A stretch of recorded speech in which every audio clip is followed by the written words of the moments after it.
Well, that's a real question, isn't it? Why? The how and the who is just scenery for the public. Oswald, Ruby, Cuba, the mafia. Keeps them guessing like some kind of parlor game, prevents them from asking the most important question, why? Why was Kennedy killed?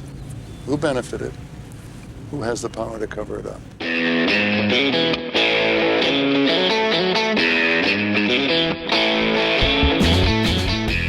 Hello and welcome once again to the Cine-Files, where we are still in the world of Oliver Stone's JFK. I am Steve Morris. I'm a filmmaker and directing instructor in Los Angeles, California.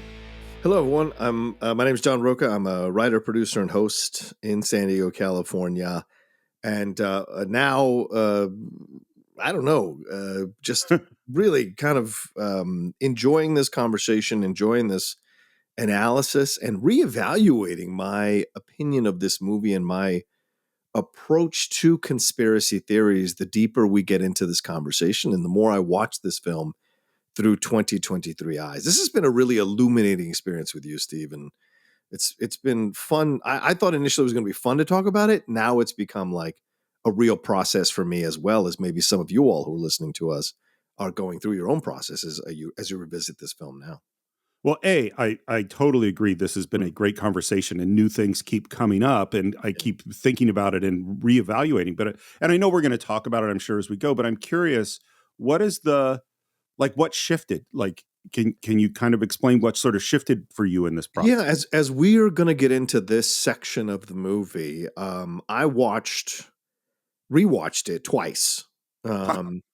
Yeah, because when I watch Costner battling with Rooker in that scene, big scene when Rooker walks off, and the things that he is saying and the way he's laying things out, and then the way Rooker is countering him, this is a fascinating exploration of how conspiracy theories now have become mainstream. They're really the obsession of a particular political party right now, although both political parties, or all political parties really, have their conspiracy theories, whether they're low-key or main thought processes within their own political parties. But we have that idea. And so watching him lay this out and then just casually toss out certain facts as if, well, I'm just pontificating. I'm just throwing this out there.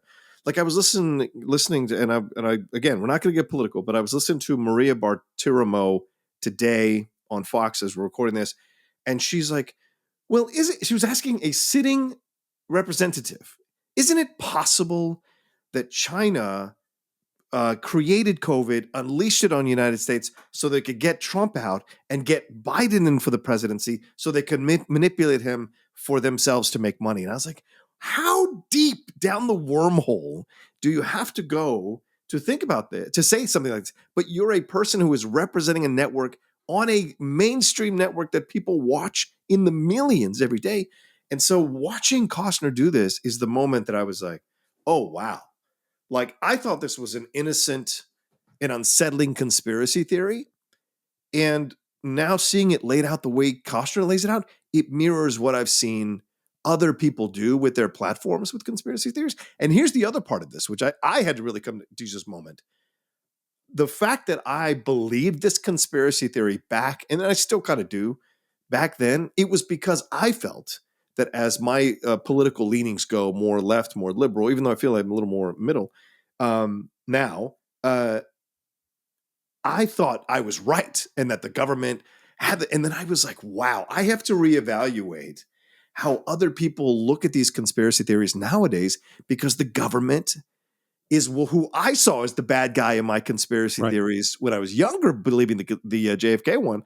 And these people see the government just as strongly as I do as having participated in conspiracy theories. So it really fucked me up for a while over the weekend, thinking about all of this and like having to reevaluate my approach. And I had resisted in the first two parts of our conversation, people connecting this conspiracy theory to conspiracy theories that we see nowadays. And although I don't think they are valid, the ones nowadays, I am now coming to a place of understanding how people can actually believe this as fervently as I may believe the JFK conspiracy theory. And I just found myself like having to reevaluate myself a little bit on how I approach that. So That's where the switch happened and what happened for me. Gotcha. It's so funny because I've been thinking along very much the same lines, and the thing that I was thinking about because it was like Oliver Stone, Mm. who believed there were these deep government conspiracies, was a clear nutbag of the left. Because Yes. that was the narrative of the extreme left, that there were secret conspiracies within the government, and of course there were, against the Black Panthers, against all the, those things Sure. are true. Yeah. But whether or not they go to the level that Oliver Stone went to, that's where we get into some iffy places. And today, that's the providence of the right, is those Yeah. conspiracies, that there's the deep state and all those things. Yeah. And the big thing I've been thinking about is that I have gone from, this is a fascinating movie that is filled with things that are not necessarily factual, to Right. now I'm going, I think this movie should be taught in school. Not because of its truth, but because we so have to work on the skills of being able to recognize that's a fact, and now you've gone into the world of speculation. Right. Because it's a very gray line.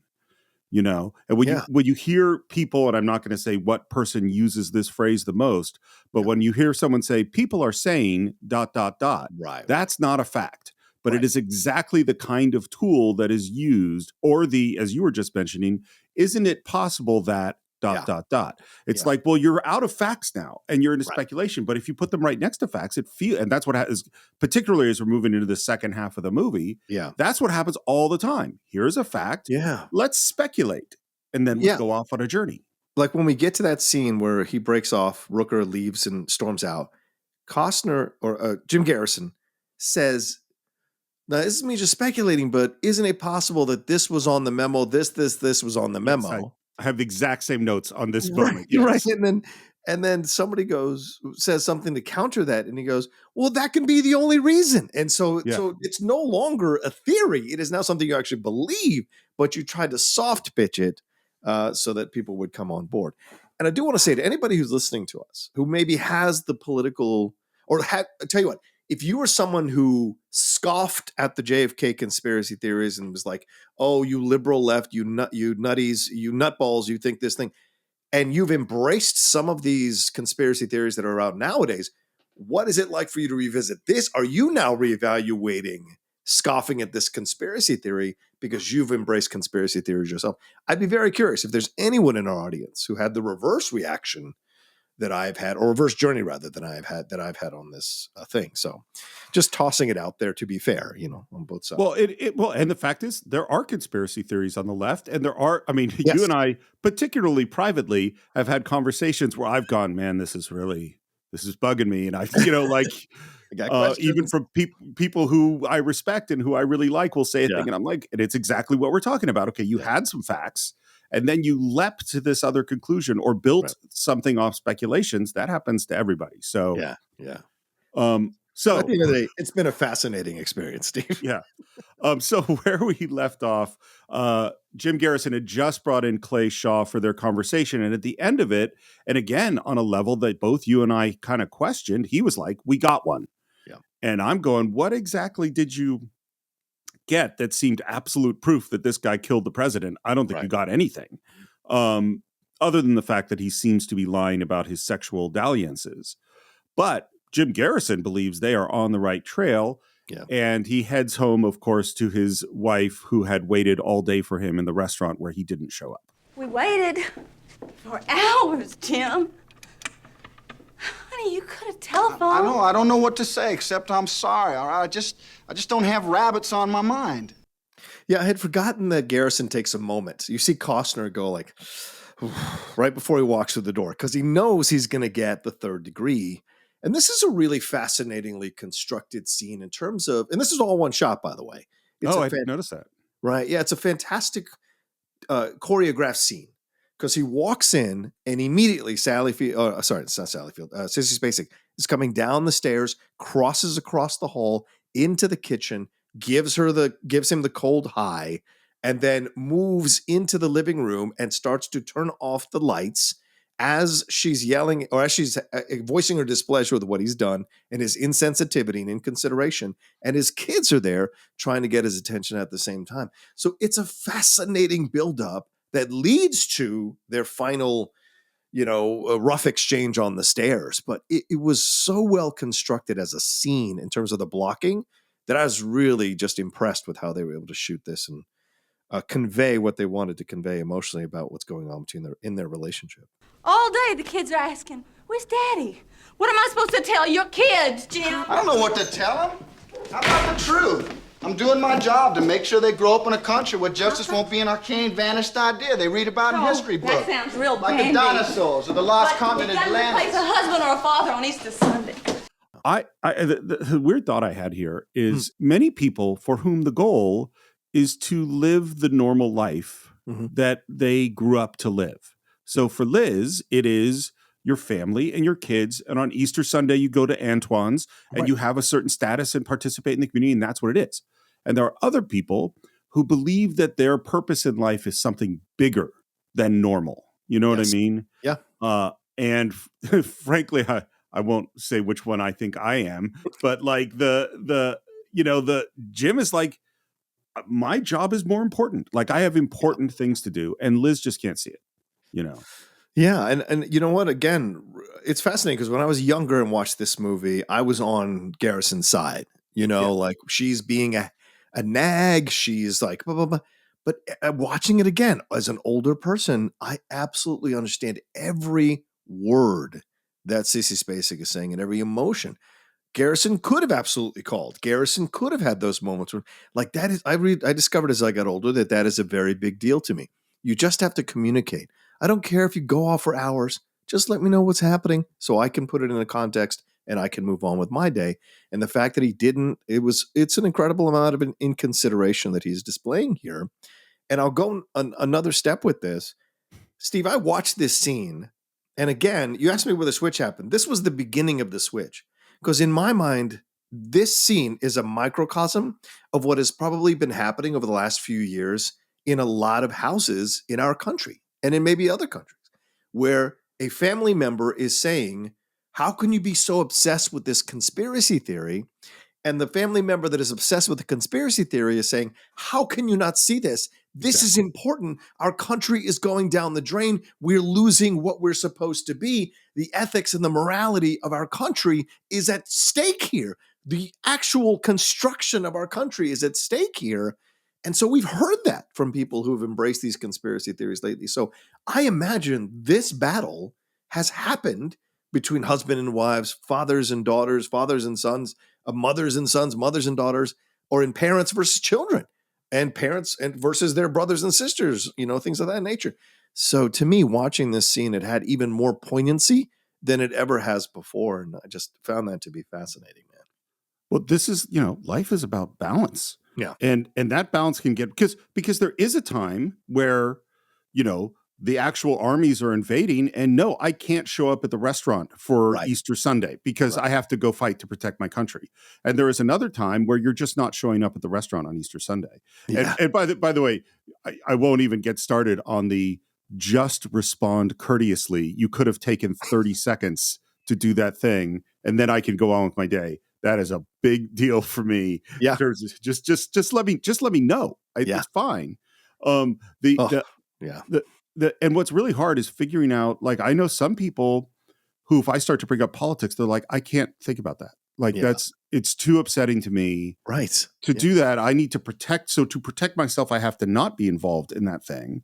And, we're facing serious shit in the world. Whichever side you're on, is serious shit going on. Yeah. And it's hard to strike that right balance. Yeah. And some people just want to function within their lives because they have children and they have responsibilities and they can't go down that road because it really does wreck them. And so, it's a great point you bring up, Steve.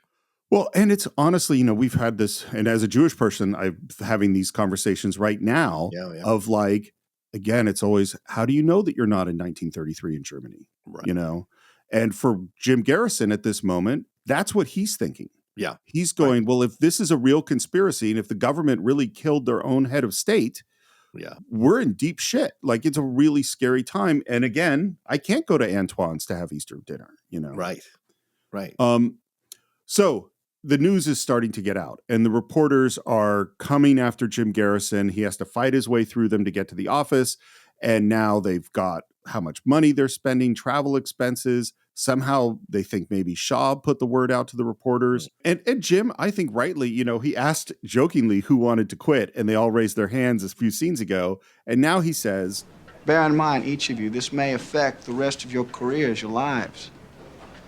Any one of you who want to pull out now, I assure you, I will bear no ill feelings towards that person. I'll reassign you to regular duties.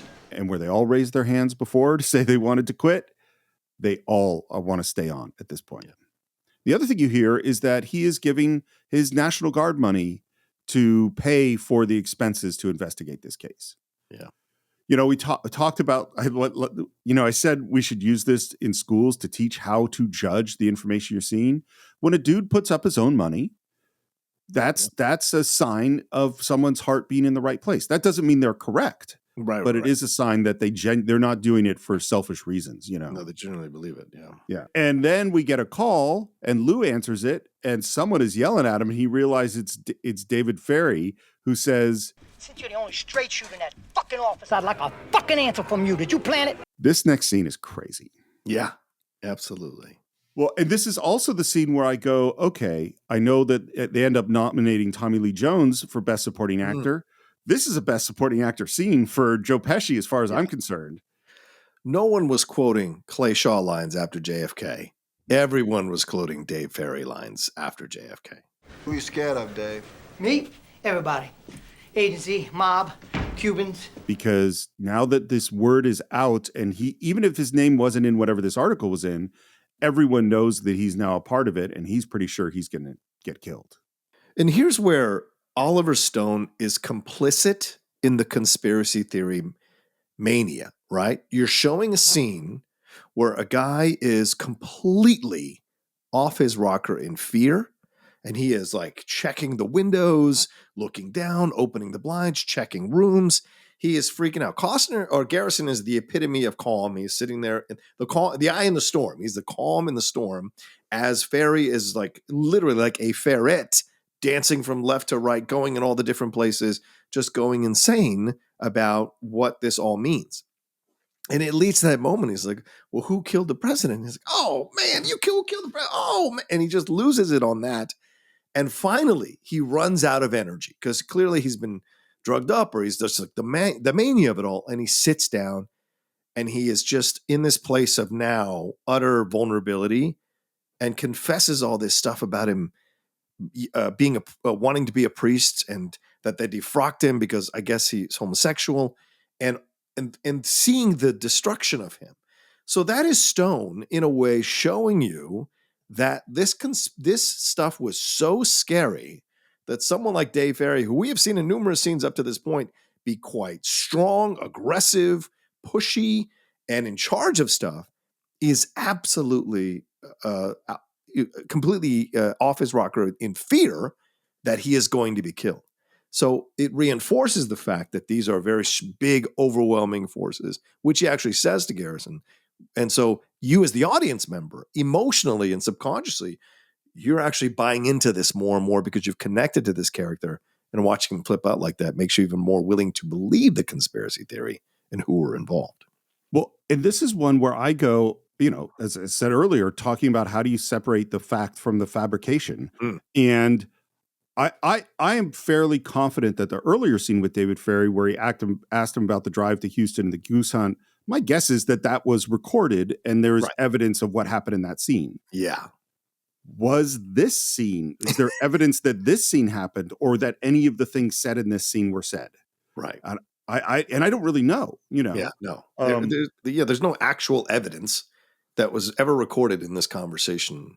This is all the writers and Stone kind of putting things together and creating a scene. Well, and as an actor, if I gave you a single line of dialogue, there's probably 15 different ways you could say that thing and give it 15 different meanings. Yep. And so even if we knew that David Ferry said this thing, we don't know if he said it like this. Right. Like this is a completely freaked out, paranoid guy who is obviously part of a huge organization and is terrified that he will be killed because that huge conspiracy can kill anybody. That's the scene, And this is also why you cast Joe Pesci, because Pesci brings a natural energy that you want to believe in when you watch him in a role like this. So it does the work for you as well as an audience member subconsciously. And during this scene, he does reveal that Clay Shaw is part of the CIA. He does admit that he knew Oswald. He does admit that he trained him. Nobody really liked him because they thought he was a snitch. But I treated him good. He talked about his kid, really wanted her to grow up with a chance. And then I love the moment where there's like the knock on the door with room service, and that's like, What's this? What's going on here? even more paranoia shoots out. And to the point of, oh, this guy's gone around the bend, because at one point he goes, We almost had Castro with us, then we tried to whack him. Everybody's flipping sides all the time. It's fun and games, man, fun and games. What about the mob, Dave? How do they fit in this? The agency too, man. CIA and the mafia working together, trying to whack out the beard, mutual interest. They've been doing it for years. totally crazed. Yeah. And then we get to, as they're trying to get clear answers, they ask, who killed the president? And Joe Pesci, this is one of the great quotable, it's like we're through the looking glass, people. What's about to happen? He goes, Oh man, why don't you fucking stop it? Shit, this is too fucking big for you, you know that? This is, who did the president? Who killed Kid? Fuck, man, it's a mystery. It's a mystery wrapped in a riddle inside an enigma. The fucking shooters don't even know, don't you get it? It's crazy. All the stuff he's saying. The fact that the shooters wouldn't know. that doesn't make any sense, by the way. Doesn't. But I mean, what makes sense of what he's saying, right? I mean, him flipping out about everything. The CIA and the mob working together, that's certainly part of the conspiracy a lot of people thought was going on there. And then later when we get to the Donald Sutherland scene, that's really hammered home. But yeah, all these things that he's just spouting out, because there's kernels of truth, but his paranoia is getting the best of him, and he's just like connecting these dots. He's essentially a walking conspiracy theory himself, with all the things that he believes are connected to all of this, because he is such a low-level person in all of this that really, how much could you believe that he'd have access to be able to verify a conspiracy theory like this, And then he's just spent. Yeah. And Joe Pesci just, I really don't think I gave him as much credit as he deserved as a great actor until more recently, where I've sort of kind of put it all together. And, we did My Cousin Vinny when we did the watch along, and I'm like, oh no, this guy is amazing. And this moment of him sort of sinking down on the couch and just going, They're untouchable, man. I'm so fucking exhausted, I can't see straight. it's a great, great moment. Yeah. He just cracks. Yeah. And you feel bad for him. Like, you have to feel bad for him in the whole movie. But because Pesci is such a good actor, in that moment, we've all been at that where we've been so exhausted that we're just like, all the walls are down.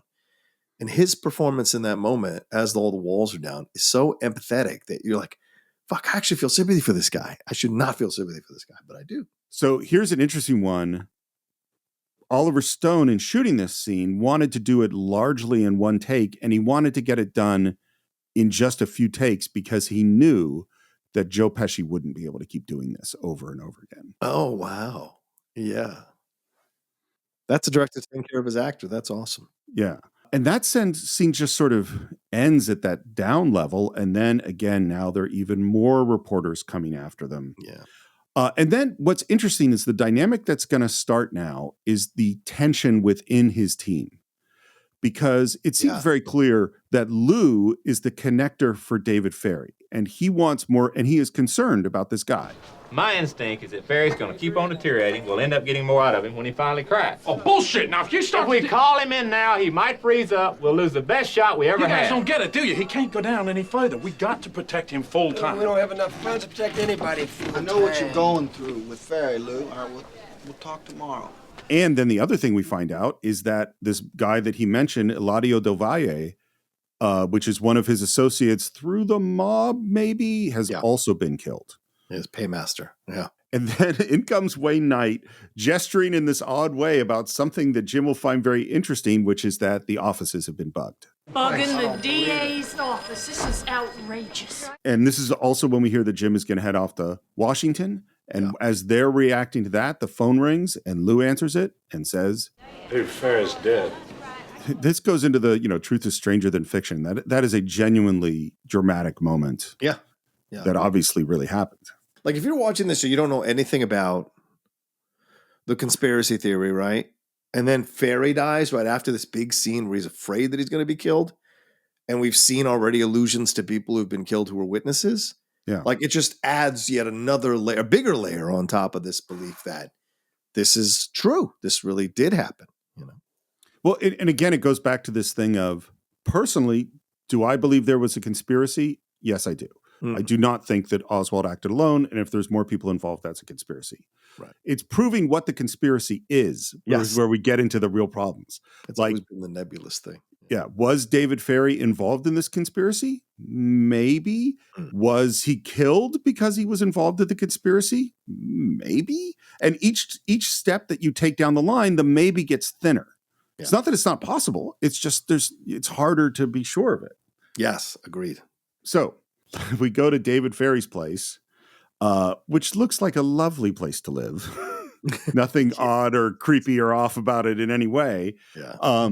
This was all, by the way, shot in one shot because he wanted that a little sense of chaos, but then he still cut it up, which is sort of an interesting choice. Like normally, if you're going to cut something up, there's no reason to take the time to put it all in one shot. In this case, he did, and I think it does certainly create a real sense of chaos. Yeah. And they find 2 different suicide notes, both unsigned. To leave this life is for me a sweet prospect.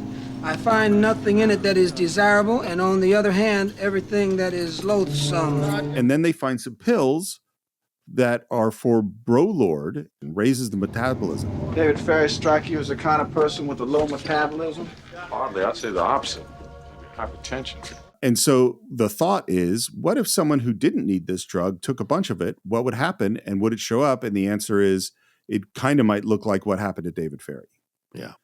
But then they ask him to check for it, and the doctor, and he says, okay, but then we never find out if he checked it. You know what I mean? Yeah, yeah. And this, honestly, combined with the death of Eladio del Valle, that's a lot, to deal with. And also, and here's well, throughout the scene, right? I like how we're moving into these rooms, and the feeling of claustrophobia, the feeling of the walls closing in. The feeling of messiness is all through this scene. And then when he's talking to the coroner, I love the coroner, the actor who played the coroner. He's just so matter of fact about it all. Well, I guess so, Jim. Well, he probably died, Jim, or this or that. And I love that adds an authenticity to the interaction that's working here. But then what Stone does, which I think is part of how he is complicit in the conspiracy theory aspect of this all, is we cut to this quickly, these black and white images of the Cubans we had seen with Ferry before, who were friends with Ferry before, shoving the drugs into Ferry's mouth and trying to make him swallow it all, right? So in essence, there's, in Garrison's mind, because it's black and white, in Garrison's mind, he's visualizing how Ferry might have died. But Stone, as the director, is putting those images in our heads as well to reinforce us believing that Ferry was a part of this, and this nefarious group of people are killing off everybody who has any remote information about the conspiracy. So it's a fascinating scene in that way. Well, and again, there is no guidebook that says this is a recreation or a speculation, and this actually happened in this movie. Right. And so you're like, and people aren't processing. I mean, these cuts are happening really quick. Yeah. So you see Ferry getting attacked, and you go, oh, I saw Ferry get attacked, so he must have been attacked. You're not necessarily at each moment going, true, not true. That's speculation. That's a 70% chance of that. You're just watching the movie. Yeah. And what you see is what you see, Yeah. One of the ones, by the way, that I always find fascinating is, it might sound like a digression, but is all the comedy news shows like the Daily Show and stuff. Oh yeah. Is that they'll say facts and then they will say a joke. Yeah. And what is interesting to me, there was a study, I don't know if this has been repeated, but maybe 10 years ago when Jon Stewart was still the host, and they listed all the news networks and they gave people tests on how well they understood what was actually going on in the world. And the number one result was the people who watched The Daily Show. Yeah. Wow. And the bottom, of course, was Fox News. And so, and I think it was like Daily Show and then PBS, right. And then, it went down from there. And it was just interesting to me that like a show where they are clearly saying things that aren't true after they say things that are true. Somehow they're encoding within that process the ability to separate out that part was the joke. You know what I mean? But that part was true. And again, watching this movie, it's like it's real hard to separate out where it became speculation. Well, the joke is, as Mary Poppins would say, the spoonful of sugar that makes the medicine go down. And so people are able to disseminate both things at the same time as they're listening to it, and separate it out, which is important. It's getting more and more important every single day. Yes. Yes. So now we're worried about our case because the only people that we have to testify are Willie O'Keefe, the Kevin Bacon character, and a male prostitute, a drunk, a dope fiend, and Clay Shaw is an extremely respected person. And Lou clearly felt responsible for David Ferry. Shaw's gonna get whacked. Now, how many corpses is it gonna take before you lawyers figure out what's going on? Ferry did this to himself. And it feels like this tension has been building a long time. Yeah. Really good actors here. J.O. Sanders and Michael Rooker just going at it. Just great actors here. And Jim just starts walking out. Where you going, boss? I don't know, Bill. No. And I love the moment where Lou just throws down his papers, just furious at the helplessness of this situation. Right, because he feels responsible for Ferry. Right, and his boss has kind of let him down by not being more on top of this stuff. And now it's led to Ferry's death. And by the way, Ferry's death, it's the coroner and pathologist there concluded that it was neither a suicide or a murder, and that he died of a massive cerebral hemorrhage due to a congenital intracranial berry aneurysm that had ruptured at the base of his brain.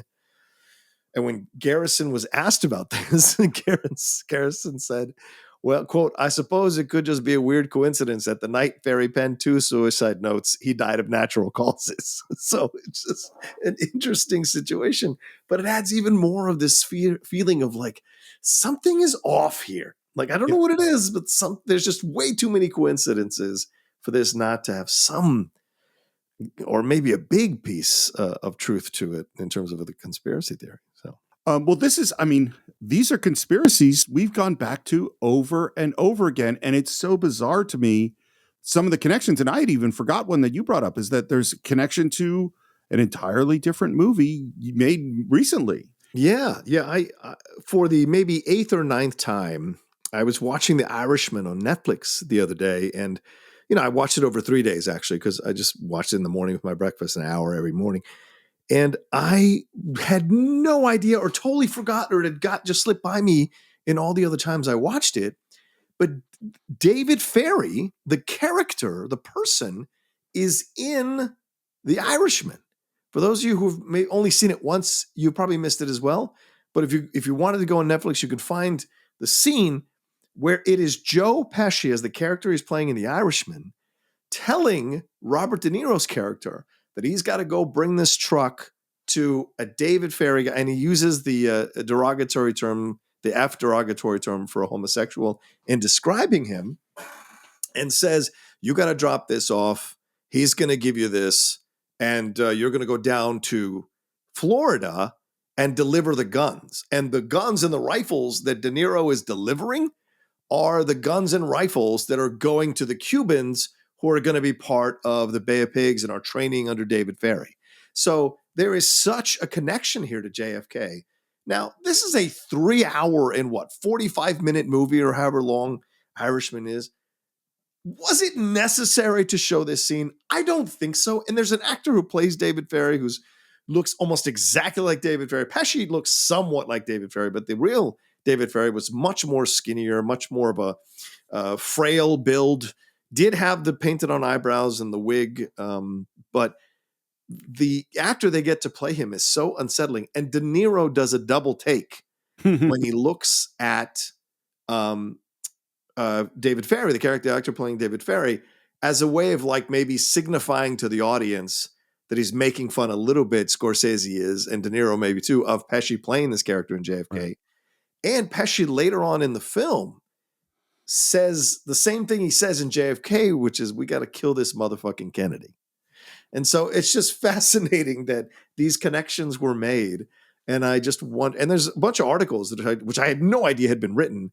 Once I made this connection, I looked it up, and there've been a bunch of articles in different websites recently, even that were talking about these connections between JFK and the Irishman. So just fascinating stuff for me. So. Well, this is why I brought up at the very beginning of our first part of like how many movies we've done on the Cine-Files that connect in one way or another. And The Irishman obviously is another one. And I think I mentioned with this book that I read on the Kennedy assassination, its whole theory was it's the mob. And there is a lot of talk about Jimmy Hoffa and about different mob connections that come up in The Irishman about the Kennedy assassination.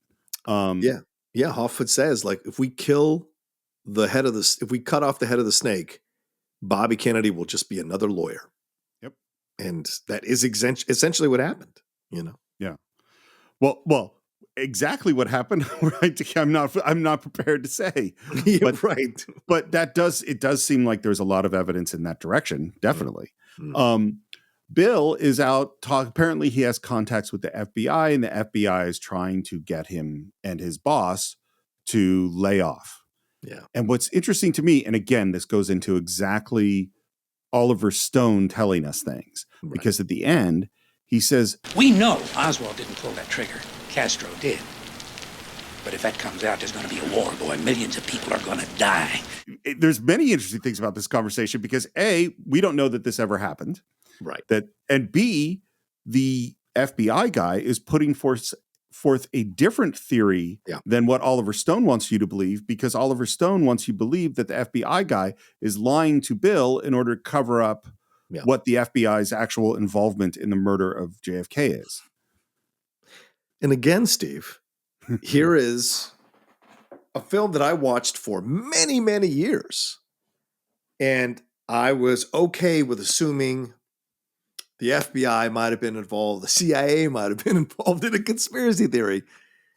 And yet here I am in 2023 doubting people who believe the FBI and the CIA are involved in a conspiracy theory. So it is a fascinating moment. Now, I'm not saying I'm going to buy any of these conspiracy theories. I'm certainly not. But again, these are these moments where if you watch the movie now, you could be like, well, damn, I have to reevaluate how I approach all of this in such an interesting way. But and in the scene itself, though, filmically, it's a perfect time. As you said, Steve, Lou and Bill we see their issues at Dave Ferry's apartment. Lou has been the one voice that has constantly been questioning things. Even when they were going on their walk of the security places, it was Bill who was like, "Are we building the case against him? Well, kick me in the face and wake me up. I'm dreaming." You know, he's not always been the person who's been excited to do this because he's a lawyer. And so for him, it's about what can you prove, right? And so his approach is different than, say, like an investigator like Lou is. And so when we had this interaction with the FBI agent, and they pick a great character actor to play this, a great voice, great look. It felt like something came out of a 1960s FBI show. It was perfect. And his slapping of Bill on the chest to get him to pay attention, I thought was a great moment of interaction between an older mentor and a younger guy. And he breaks him a little bit and tells him all this stuff, you know. And this leads into another element of the conspiracy, which is fascinating because there's so many different points of views and theories on the JFK conspiracy that Oswald was only supposed to wound JFK and they were going to tie him to communism, and it was going to be the communists attacking America. So then people would rally around Kennedy going after the Soviet Union, and the war machine would begin in earnest, and money and all this stuff would start pouring into these people who own these factories that make weapons. And so that was a part of it too, that he was only supposed to be wounded, but someone got aggressive or missed their shot and killed him. And so there's so many different branches to this conspiracy theory around JFK that is just so interesting and fascinating to explore in the objective approach, you know. Well, one thing I think it's important to separate out that can be really hard to separate out is there is a difference between a member or several members of an organization doing a thing, and that organization doing the thing. Right, exactly. You know? Collectively, yes. Yeah, it's very possible that there were dirty FBI. In fact, I'm sure were dirty FBI agents. Yeah. I'm sure there were CIA agents, and these are all people without necessarily a ton of oversight, particularly when you get into the CIA, where one side doesn't know what the other side is doing, because that's how it works. Yep. You know, and so is it likely that someone, random person, for some reason felt that it was important to do this thing and created a small conspiracy? Yes. But the other thing to me is, like, the bigger the group that is supposed to be involved in the thing, the less realistic a secret conspiracy becomes. Right. You know, it's like, if you have 10 guys, maybe they can keep a secret. But some of the things we're going to hear, and particularly where we're going to go next, isn't 10 guys or 50 guys. It's hundreds of people had to know what was going on, because after we have this scene with the FBI agent, we're going to head off to the Washington Mall. Yeah. So everything we are about to see moving forward is fictional. It's based on some stuff. Yeah. But this character we're going to meet is not a real person. Jim Garrison heads off to the Lincoln Memorial. Do you know that I really can't go to Washington, D.C. without visiting the Lincoln Memorial? Yeah. I just feel compelled. I'm surprised. Yeah. Yeah. It's a beautiful memorial, man. I had to go there, and I have to silently sit, and I have to read all the walls. There's not a lot of things that I feel compelled to do, but I do feel compelled to go see Lincoln when I'm in DC. I think one of the craziest things about having grown up essentially in DC for like 26 years is that I kind of took for granted that I could just casually go on a Saturday to go Lincoln Memorial, be down there in 35 minutes. You know, it was never a big deal. And so I didn't always take advantage of that. I went down a few times, but I was never obsessed with going down all the time. And maybe I should have been, because now that I've lived in West Coast for like 23 years, I always try to go down and see the monuments whenever I go back in town, because of the same reaction you're talking about, Steve. They're awe-inspiring to just sit in that, historical marker. You know? Yeah. Do you want to know who Oliver Stone first wanted to play the Donald Sutherland role? Oh, I think I know, but tell me.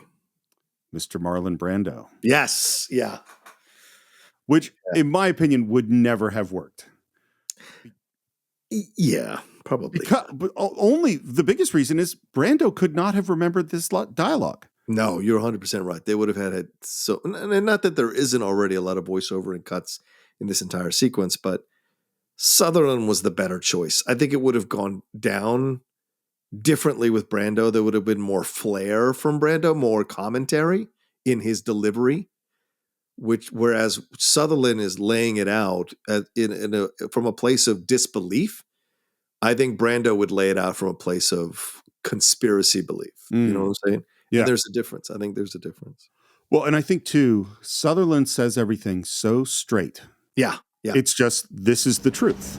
I've already been warned by the agency, Mr. Whoever, so this is another type of threat. I'm not with the agency, Mr. Garrison. And I assume if you've come this far, what I have to say interests you. But I'm not going to name names and tell you who or what I represent, except to say you're close. And it's interesting to have "this is the truth" as one of the most speculative parts of this whole film. By the way, this is a composite of multiple people. The main person is probably based on as a guy named Leroy Fletcher Pouty, who was the chief of special ops for the Joint Chiefs under Kennedy. This guy is an impressive dude, by the way. He was Omar Bradley's personal pilot in World War II. After the Army, he became an expert witness.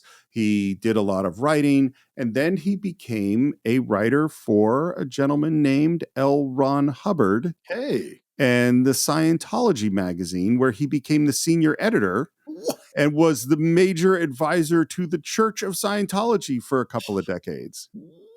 Whoa!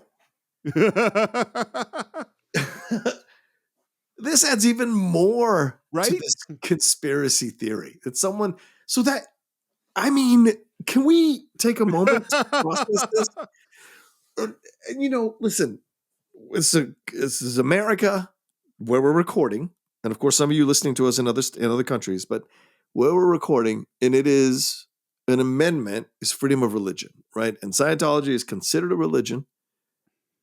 But if a person who was involved with special ops and psyops was involved in constructing the newsletter and co-creator of Scientology, what does that tell you about the intention and factuality, for lack of a better word, of Scientology?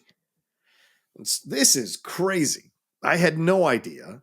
And that makes me even more adamant that this is a completely constructed out of thin air thing in order for L. Ron Hubbard to make money. And it doesn't mean I doubt anybody's dedication or their devotion to Scientology. That's a separate conversation. But certainly you can make a case that this was all fabricated in order to essentially create a bunch of people who are going to give a lot of money to someone who's in charge of it. I mean, I don't know. And then I had to look up, was Oliver Stone a Scientologist? And it seems like he flirted with Scientology a little bit, but I don't think he was ever a full-on Scientologist, at least as far as I could tell. Because I had the same reaction. It's like, whoa, hold on a sec. What exactly does all of this mean? Apparently, meeting Pouty was a profound experience for Oliver Stone. And they spoke quite a bit about all these things. And he knew, I mean, this character that we're about to meet, this is like the Deep Throat of this movie. 100%. Yes. Except that we know who Deep Throat was and why he had what access to what files he had. We didn't know it when All the President's Men came out, but we know it now. Yeah. So this is like a 20-page monologue. Yeah. Which is insane. And Donald Sutherland knew, and this is why I'm just so impressed with all these supporting actors who come on. Donald Sutherland knew he couldn't be iffy on any part of this because he knew it had to be delivered quickly and with perfect confidence, right? Yeah. There couldn't be any hesitation. And so, and I'll just let you say, if you made the decision, I have to be not just off book, but 100% picture perfect off book for a 20-page monologue. That's all facts and figures. Yeah. How would you feel about that as an actor? I would have to have a lot of time with the material and the content. And I would have to go over it with you as a director of what the intention you think is for each section of the monologue and what we're trying to get across with each section of the monologue so that we can limit takes and we can be on the same page to achieve the intention of that monologue. And Sutherland is, I mean, to me, this is a masterclass in acting. And I think it's one of the 20 greatest scenes ever in the history of film. Honestly, in my opinion, it is one I go back to all the time, not just for the performance, the editing, the dialogue, the script here, the narration. Costner is totally being outacted in this fucking scene, like completely surplus to needs in this scene because you're just so caught up in how Donald is doing it. And it's everything. It's the line delivery. It's the casualness of his physical body. It's the swaying of his trench coat behind him as he's walking up the hill. It's the way Stone shoots the last parts of it, where the bench is all the way at the top of the corner left of the screen, and there's this massive patch of grass that you're just that you see there on the middle and the right of the screen. It's these little things that he does to bring you into this guy's world and again solidify that this is what might have happened. And Stone said this recently because he's been doing a tour and doing interviews, and I think he was at the American Cinematheque recently. And he said, this scene was later in the film. After Donald did it, I moved it up in the film to set the stage for the court case. And that tells you how great of a scene this is and how great of a performance this is from Donald Sutherland. You know what's funny is there are things, particularly when I was teaching, that I would tell my students are bad ideas and why you shouldn't do them. And I'm always fascinated when movies come along that prove me wrong, you know?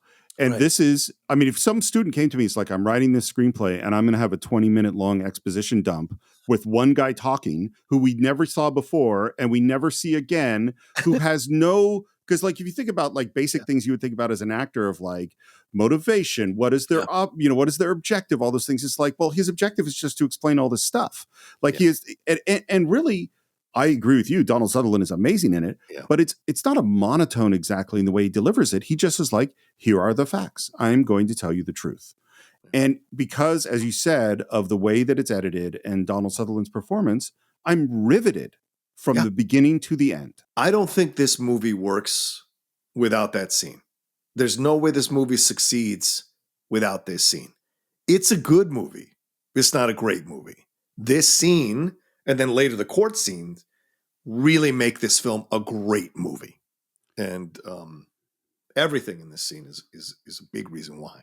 Well, but this is what's weird about this is also where we move from, I would say, 60, 70% facts, 30, 40% speculation into 60, 70% speculation and 30% facts.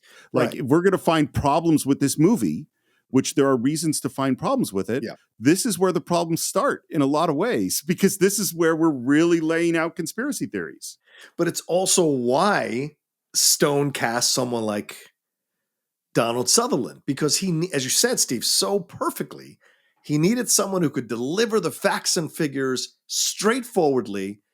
So although it's a lot of it is speculation, you're taking it as the viewer as truth because of the way that Donald Sutherland is delivering it and the confidence that he has in the things that he is saying that immediately make us believe everything he's laying out. I mean, I had moments this time around watching it for the umpteenth time, like where I was like, oh, yeah, that's a little far. That's a little far. But overall, I still was caught up with like how he's weaving together these things that happened around the same time.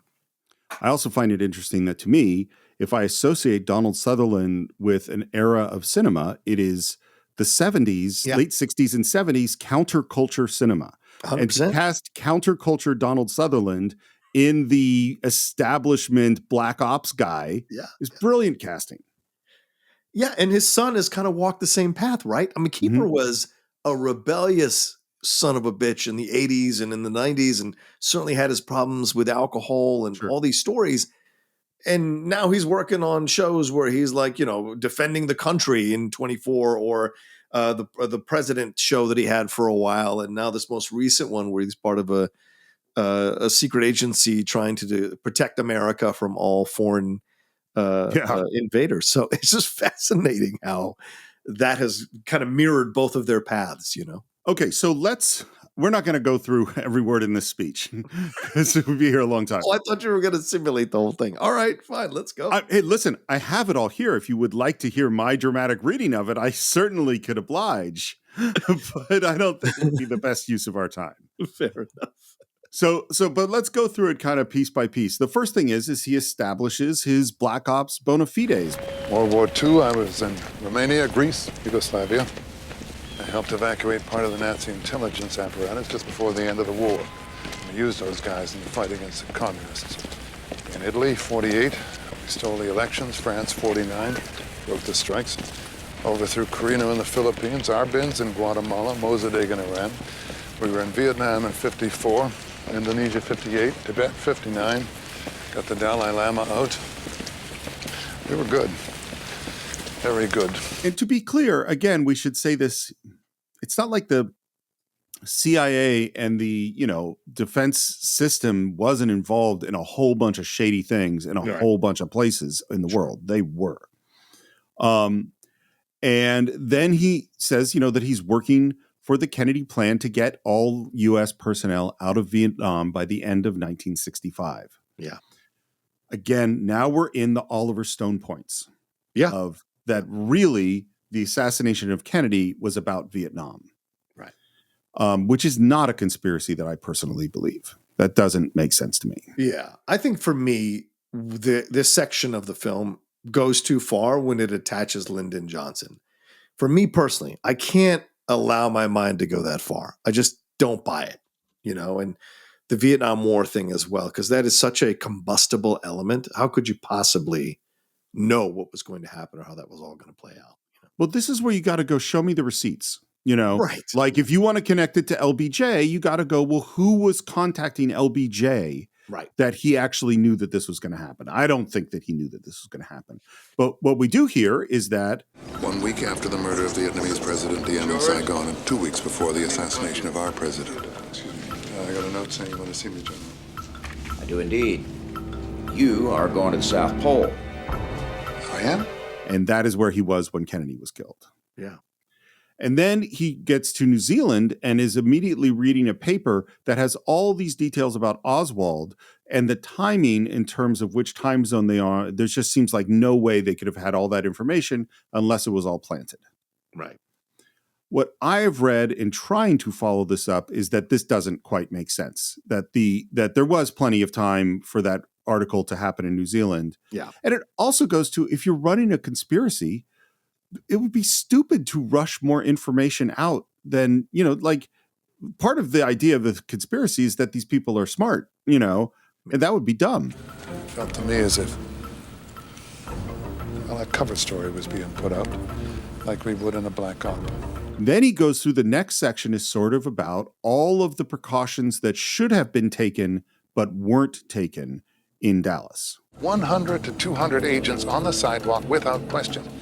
We would have arrived days ahead of time, studied the route, checked all the buildings. This also gets really iffy for me because I'm like, look, I don't think that the special operations and the Joint Chiefs are generally in charge of presidential security. You know what I mean? Yeah. And I don't even know that they would have had that kind of security in 1963 that he's describing. It seems like a massive security operation. Right. 100, 200 people on the ground, all of that. Yeah. We'd have had our own snipers covering the area. The minute a window went up, they'd have been on the radio. We'd have been watching the crowd, packages, rolled up newspapers, coat over an arm. Never would have let a man open an umbrella along the way. Never would have allowed that limousine to slow down to 10 miles an hour, much less take that unusual curve at Houston and Elm. And of course, as we're hearing him say this, as you mentioned before, we're editing in all that footage. So it's highlighting everything that he's saying. Which subconsciously makes it feel like he's telling the truth. And of course it does. Yeah. Yeah. It's perfect. And again, all the weird things that happened in that day. We had the entire cabinet on a trip to the Far East. We had 1/3 of a combat division returning from Germany in the air above the United States at the time of the shooting. At 12:34 p.m., the entire telephone system went out in Washington for a solid hour. And on the plane back to Washington, word was radioed from the White House Situations Room to Lyndon Johnson that one individual performed the assassination. Does that sound like a bunch of coincidences to you, Mr. Garrison? This is the heart of the conspiracy. Here's a weird thing. Here's a weird thing. Here's a weird thing. Could those all be coincidences, John? I mean, answer the question. Yeah, it's not possible, right? It's not possible to answer that question. No, not without receipts, as you said. Yeah. And I think Costner does, listening for a 20-minute monologue is not easy. And I actually think Costner does a great job. I never realized Kennedy was so dangerous to the establishment. Is that why? This is where I think the monologue, the scene, is why I said earlier, I think Sutherland is out acting Costner because this is such a simplistic thing for a prosecutor in a major city to say, right? I never thought Kennedy was such a danger to the establishment, right? So innocent and wide-eyed. And to me, I think that's where it becomes it veers into the cheesiness, and where Costner sometimes can veer into the cheesiness with his American every male type approach to things sometimes. And so for me, any Costner interaction starts to take a little bit away from the monologue, which is why I think Stone was so smart to keep his interaction very limited so that you focused on Donald Sutherland more than anything else. Well, that's a real question, isn't it? Why? The how and the who is just scenery for the public. Oswald, Ruby, Cuba, the mafia. Keeps them guessing like some kind of parlor game, prevents them from asking the most important question, why? Why was Kennedy killed? Who benefited? Who has the power to cover it up? What's interesting about it is that this feels like a question when in fact it's a conclusion. Mm-hmm. Because by saying Oswald, Ruby, Cuba, the mafia, that's just keeping you guessing. Right. Why was Kennedy killed? Because by asking the question in the way he's asking it, he is saying it can't be the mafia. It can't be Oswald on his own. It can't be Cuba because they don't have the power to do what he's talking about. Yeah. Therefore, it has to be the government. So he's asking questions that only lead to one possible conclusion. When you say who has the power to cover it up, that's only the government. Yeah. in this way. And this is how Oliver Stone was able to get such a big budget for a film like this at that time.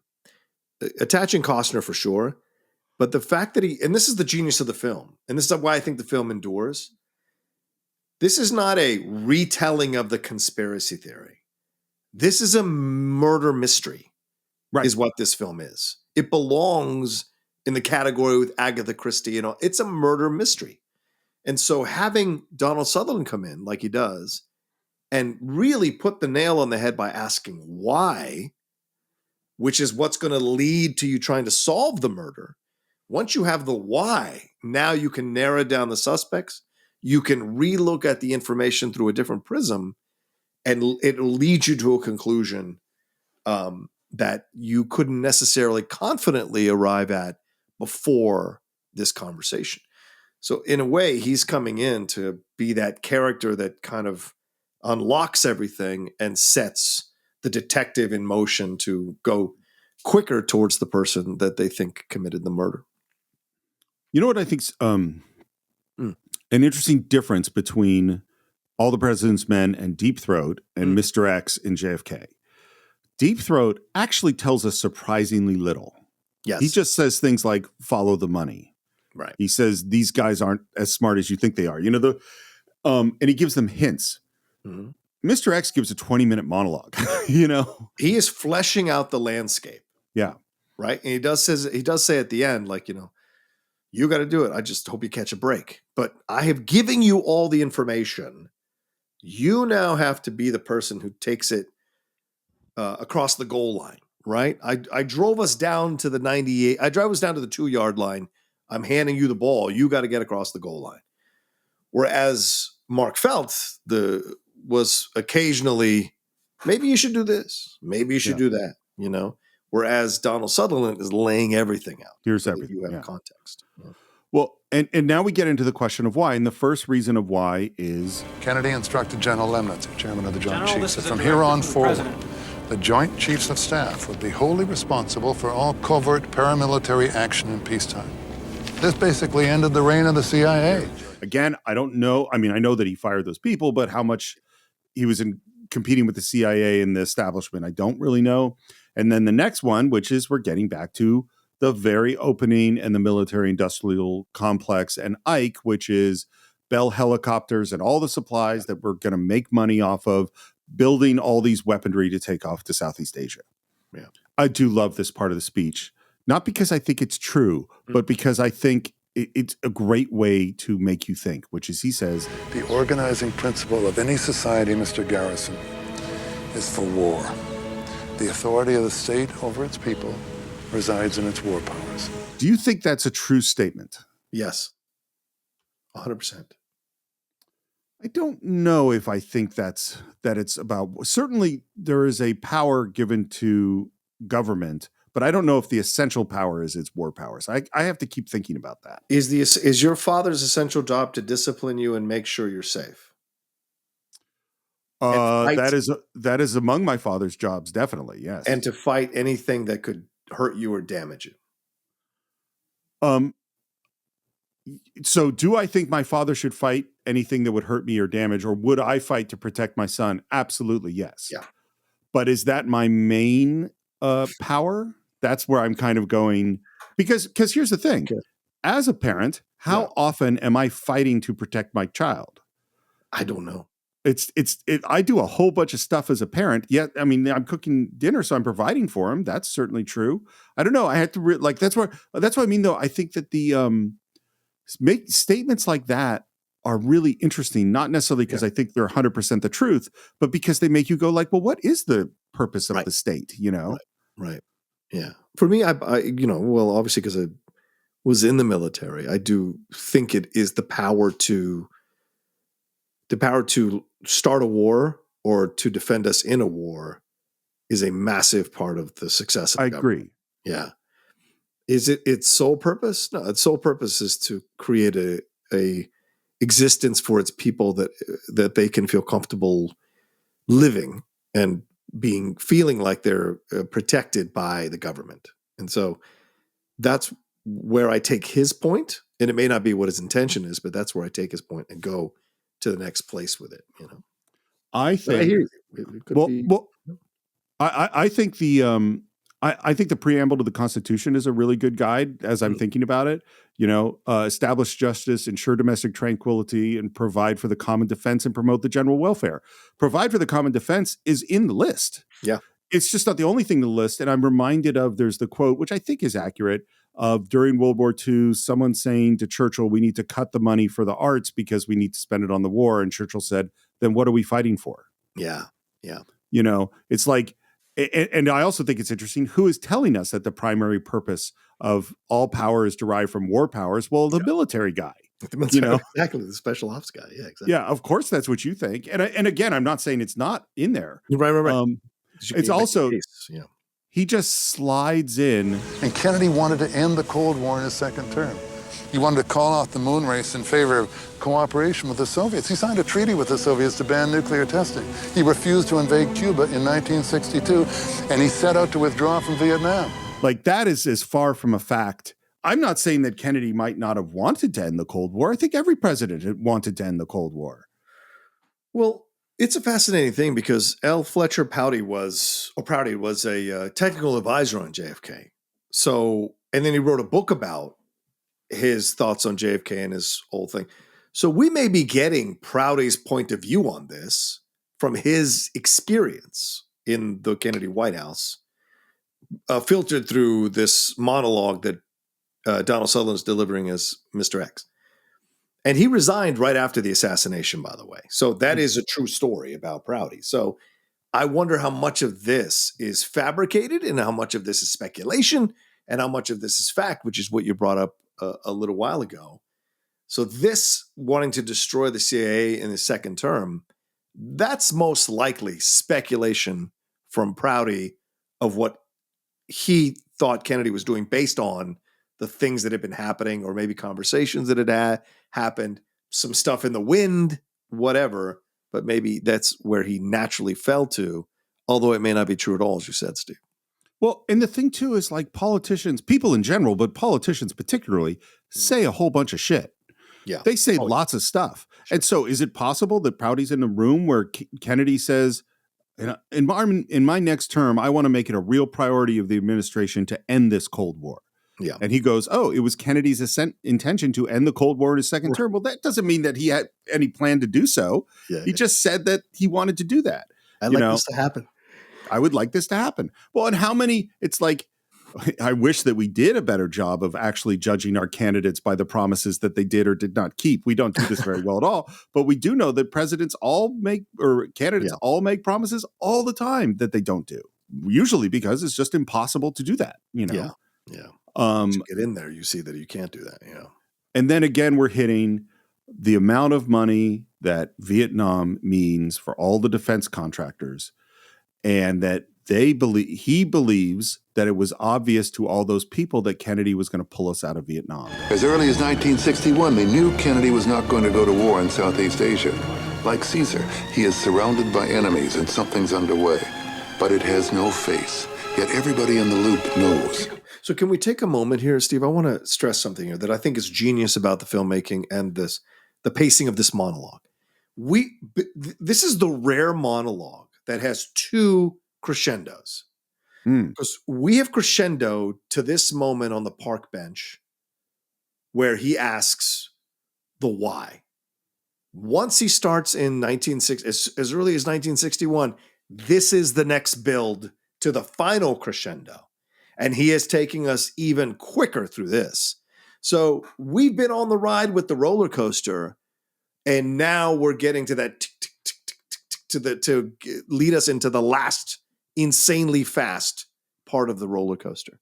So the build, not only within the monologue, but within the direction and the pacing and the editing here, is fantastic. And it, again, the rare monologue that is two crescendos in a film, it almost never happens. But they nail it here so well.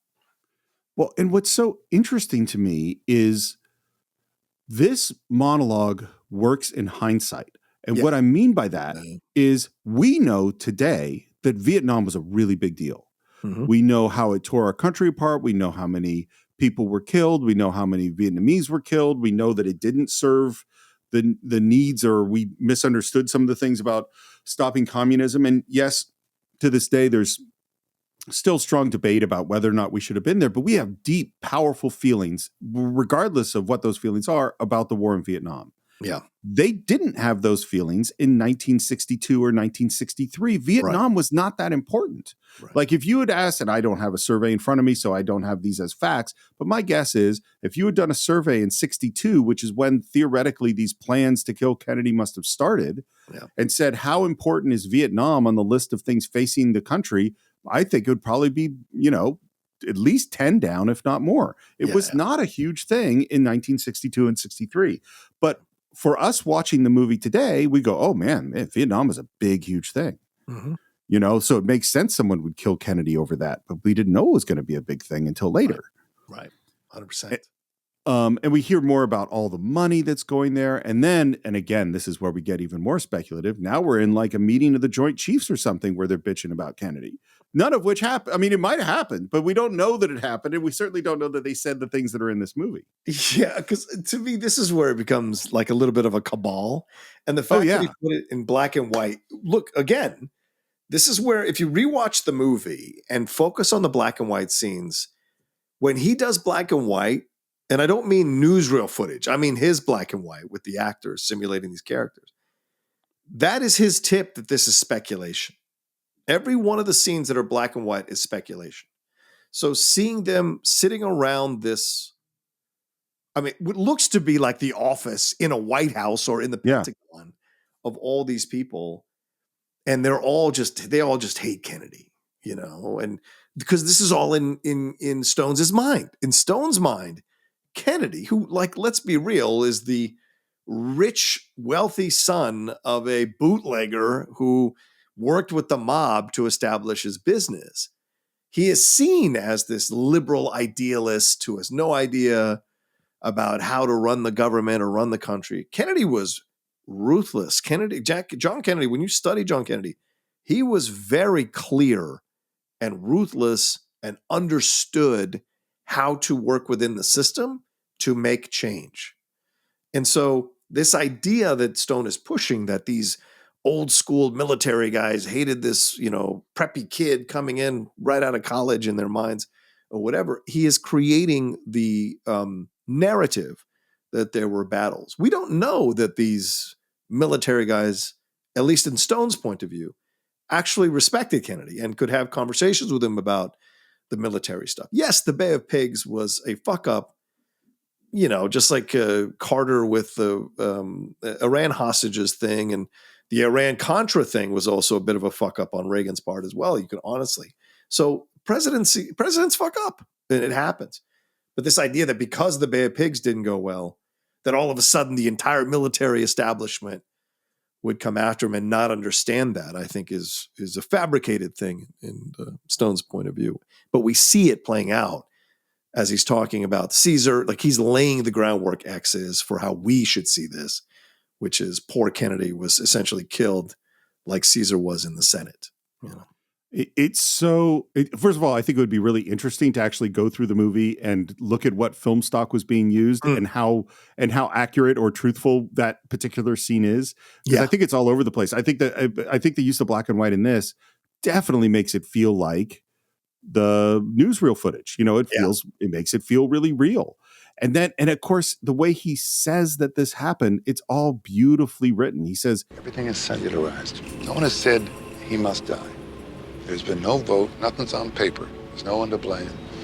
It's as old as the crucifixion. A military firing squad. 5 bullets, 1 blank, no one's guilty. Because everyone in the power structure who knows anything has a plausible deniability. There are no compromising connections except at the most secret point. The use of the word crucifixion in there, I think, is so powerful in framing how we're supposed to feel about what happened. Well, and again, what we talked about in the last episode, the Easter Sunday stuff. That is, he's picking the moments to make those allusions. The perpetrators must be on the winning side and never subject to prosecution for anything by anyone. That is a coup d'etat. A coup d'etat is a big thing to say. Prouty believe this. But yes, go Yes. ahead.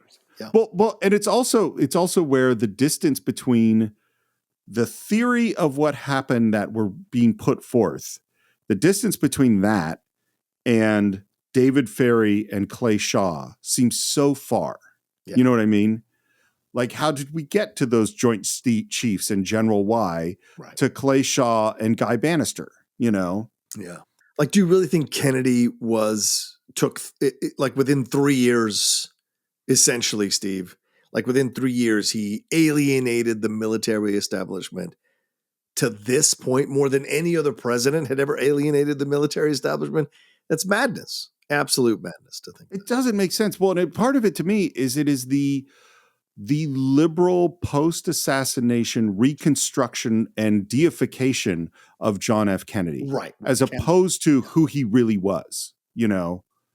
Well, I mean, I think this is a long time ago, so I don't trust my facts on this because I'm not 100% sure. But my memory is that when Reagan was president and he brought up defense budgets so much that it was the biggest rise in defense budgets since Kennedy. Right. Kennedy had raised the budgets on the defenses. That's my memory. And so this whole notion that he was opposed to that, I don't know that there's evidence for that. No. It's all fabricated narrative. Like if you look at the amount of money Democratic presidents have spent on defense, it dwarfs the Republican presidents. But the narrative is that Democrats are soft on the military or don't care about the military. It's not true, So yeah. But these are narratives that are bumped out consistently. Lyndon Johnson signs National Security Memo 273, which essentially reverses Kennedy's new withdrawal policy and gives a green light to covert action against North Vietnam, which provoked the Gulf of Tonkin incident. Just get me elected. I'll give you a damn war. Well, and here's where I have such problems, Steve, with this with this monologue. Again, the monologue is, to me, one of the 10 greatest scenes in film history ever, and I don't say that lightly. But the Lyndon Johnson stuff is where it goes too far. Because first of all, I'll be goddamned that Lyndon would bend the knee to the military establishment. He would absolutely not. He would make them bend the knee to him. There's no way he would come in like, you get me, what does he say? Get me the presidency and I'll give you your war. Bullshit. Lyndon Johnson. And this is, again, as you said, this is Oliver Stone as a baby boomer deifying Kennedy and villainizing LBJ, which was the popular narrative with a lot of baby boomers who were liberals.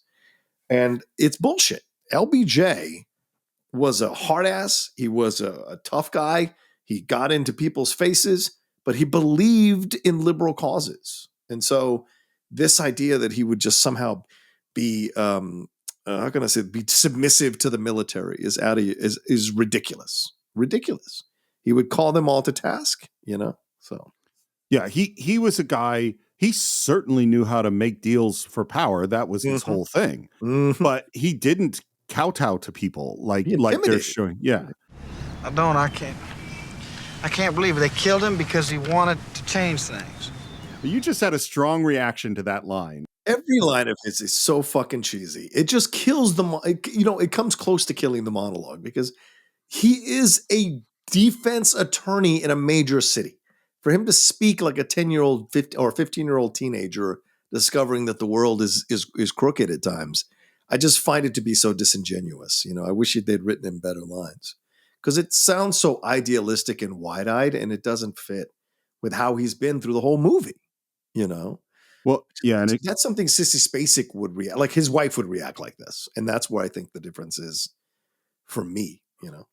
Well, and I think the difference, it's interesting that you say the Sissy Spacek thing, because to me, again, it goes to line reading, is if that line was Sissy Spacek's line, it would be, that's not possible. I can't believe that someone would kill him. That would be the line reading, as opposed to what he's doing, which is, again, the deification of JFK. Is he's saying, right, he was our savior. Yes. And he wanted to save the country, and that is why he was killed. That is the way Costner's performance plays into this scene. Yeah, exactly. Which is Stone putting his points of view through Garrison's mouth and Costner's performance. And that frustrates me because it's not consistent character-wise with how Garrison would have reacted to this information, you know. One of the things I was going to say later, but I just it made a connection to me right now, which is that as people are criticizing this film, Stone basically goes, I don't care. This is my Godfather. That's what he said about this film. Right. And suddenly I'm just reading in my notes Donald Sutherland's next line, and it made me think of The Godfather. Kings are killed, Mr. Garrison. Politics is power, nothing more. And I suddenly went to... You know how naive you sound. Why? Senators and presidents don't have men killed. Who's being naive, Kay? Which frames this perfectly. I think that works again to make this monologue even more powerful. And then he says... Oh, don't take my word for it. Don't believe me. Do your own work, your own thinking. Which is, do your own research. Right. But the thing about do your own research, and all of us should do our own research, we should do that. But if you just do your own research with the framing that you've been presented, you're only going to find things that confirm the idea that was framed for you. Yep. The first do your own research you should do is, how is the thing that I was told not true? Yeah. That should be your first piece of research. If you feel really strongly like this all clicks and makes sense with my worldview, your first thought should be, how would I disprove that? Yep. But that's not generally how humans work. It's true, and it should be. You're right, because if you believe how can I say this? If you really believe what you believe, then you shouldn't be afraid to challenge it. It's as simple as that, because that will make you even more adamant to believe what you believe if you can negotiate your way out of the challenge in terms of like, okay, this is possible, but this and this and this. Okay, cool. All right, I've challenged it. It feels correct to me. So it's a way of solidifying your belief on a certain point of view or a certain issue, and I think that's essential, as you said, Steve. You should always look to disprove what you believe, so that you will believe it even harder if it can survive the disapproval. I have been told that there is something that people who know my family call the Morris voice, which tends to speak with a lot of authority. Yes. Certainly my sister and my dad had this particular tone, and I have it too, which is why, and you've heard me do it many times, I really try to say, I'm not sure about this, or I am sure, it's like I'm 70% sure of this, or I'm 50% sure of this. Right. Like, I think it's really important to not just have everyone take what you say with a grain of salt, but add your own grains of salt. Yeah. If you're not, and particularly watching this movie going, what am I sure of here? And what is speculation? It's really important. Testify. Me? Testify. No chance in hell. No, I'd be arrested and gagged, maybe sent to an institution, maybe worse, you too. They'd have killed you now, but you got too much light on you. Make arrests, stir the shitstorm. Hope to reach a point of critical mass that'll start a chain reaction of people coming forward. Then the government will crack. Remember, fundamentally, people are suckers for the truth. And the truth is on your side, Bubba. Why do you think he calls him Bubba? I love it. I don't know, but I love it. Because like we've had other, shall we say, outdated terminology used in the movie that worked. Mm-hmm. But the way he delivers Bubba here is great, because it is not dismissive. It's almost friendly, but with the proper amount of distance between them, and I love that. And even, and like I said, he says here, his final line, which is a line to support him, is, I just hope you catch a break, and then walks off. And the speed at which he's out of there, I think is key to the scene. Yes. There's no goodbyes. There's no like, do you have any other questions? I just hope you catch a break. And he's gone. I think he sees this as a Shakespearean thing, right? Oh, yeah. Because the country is essentially Denmark, and he is Hamlet. And this is Hamlet's ghost. This is his father's ghost come to visit him, to give him the information of who really is involved in the death of your father or your country. And that is, Claudius, and essentially the CIA, the FBI, and Clayshaw, and all those people are Claudius. Well, and of course, the metaphor you're using is the metaphor that Garrison is going to use later on in the trial, of the idea of the dead king and who's going to fight for the dead king. Right. We're at Arlington Cemetery, and Garrison is looking over the eternal flame at JFK's grave, and of course has the African-American father and son next to him, and he sits there and he thinks. And I love, I've said it many times on the Cine-Files, I love the question answered in the cut, which is, we're left with, what are you going to do? You see him thinking about what he's going to do, and then we cut to... Mr. Shaw, sir, you are under arrest. You're charged with conspiracy and entering into an agreement with other persons for the specific purpose of committing the crime of murder of President John F. Kennedy. The shocked look on Tommy Lee Jones's face is great. And we're in the police station and they're questioning him. And the key moment is as they're asking just the normal questions, they ask him, ever use any aliases? Clay Bertrand. And that is true. That I believe that he did actually on the record state that he had used the Clay Bertrand alias. We have kind of dueling press conferences because the world has gone nuts at this news. And Jim Garrison is at a press conference. Mr. Shaw was included in our investigation. And there was no connection found at all. And why, if they did, is his name not mentioned once in the entire 26 volumes of the Warren Report, even if it is to clear his name? And then we cut to Earl Warren, which is actually Jim Garrison. I know of no fact which would refute the commission's conclusion that Lee Oswald was the lone killer. It's pretty weird that the Chief Justice of the Supreme Court has now made a statement interfering essentially with my case. Usually things go up to the Supreme Court after appeal. They don't start with statements from the Supreme Court, And the press is putting pressure on Garrison. And why are you destroying this person's life? And he, on his way out, says, I say let justice be done or the heavens fall. Come on. It's what's so funny. A few years ago, we did Untouchables, which I think there's a real parallel with him as, Elliot Ness. As the what is this line? He's like, let's go do some good or something. Yeah, let's do good. Let's go do some good. Yeah. This reminds me of that. Yeah, and I meant to mention this earlier in the scene with David Ferry and Pesci when he's losing it. He says these people are untouchable, and then it says it twice in the scene. So I think that was a little bit of a nod to Costner. But yeah, I love this line. Let justice be done, though the heavens fall. Such a great line and great scene. I remember that being like the button in the trailer. Yeah. And the way it's framed is perfect.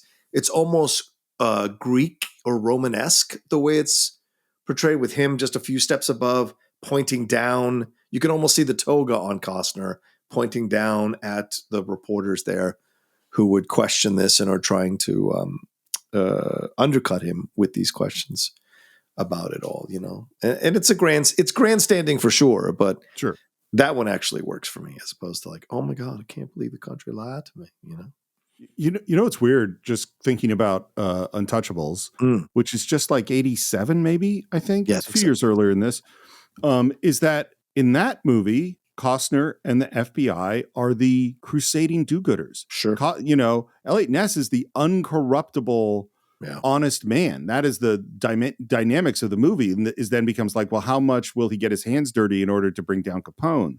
Right. And by this point, the FBI is the problem. The FBI is conspiring to kill the presidency, and he's fighting against them, which is and again, it goes sort of to the pre-World War II, World War II philosophy of our government might be messed up in a lot of ways, but they are essentially good and we can trust them. Yeah. And then to the 60s philosophy of you can't trust the government is conspiring against us, which I think is also connected, which again is why it's so interesting as we jump back and forth on political sides of Ronald Reagan saying whatever the most scariest words in the English language, I'm from the government and I'm here to help, Yeah. Well, even nowadays, there's one side of the political aisle that wants to take away funding for the CIA, essentially break them up, to take away funding from the FBI. And what does Donald Sutherland as Mr. X say to Costner? That Kennedy was going to essentially end the CIA, end the Cold War, defund the CIA, and make them irrelevant, right? And so that was okay through a liberal point of view in the early 90s and certainly with the conspiracy in the 60s, 70s, and 80s.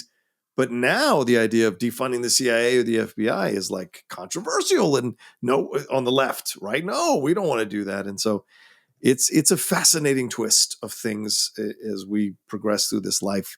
How, as you were pointing out, Steve, how it can be in one time period of an approach to the government in one way, and another time period approach to government a completely different way. Yet we enjoy those interpretations within those films and the constructs of those films.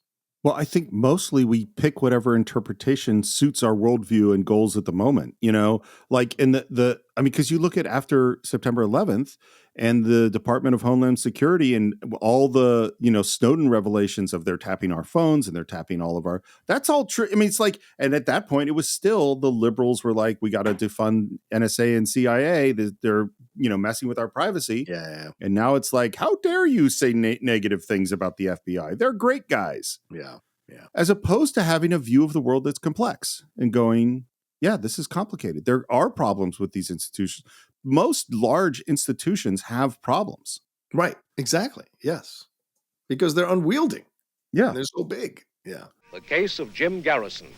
Honey, this is After all several about weeks of you. investigation in New Orleans, a team of reporters has learned that District Attorney Jim Garrison and his staff have intimidated, bribed, and even drugged witnesses in their attempt to prove a conspiracy involving New Orleans businessman Clay Shaw in the murder of John F. Kennedy.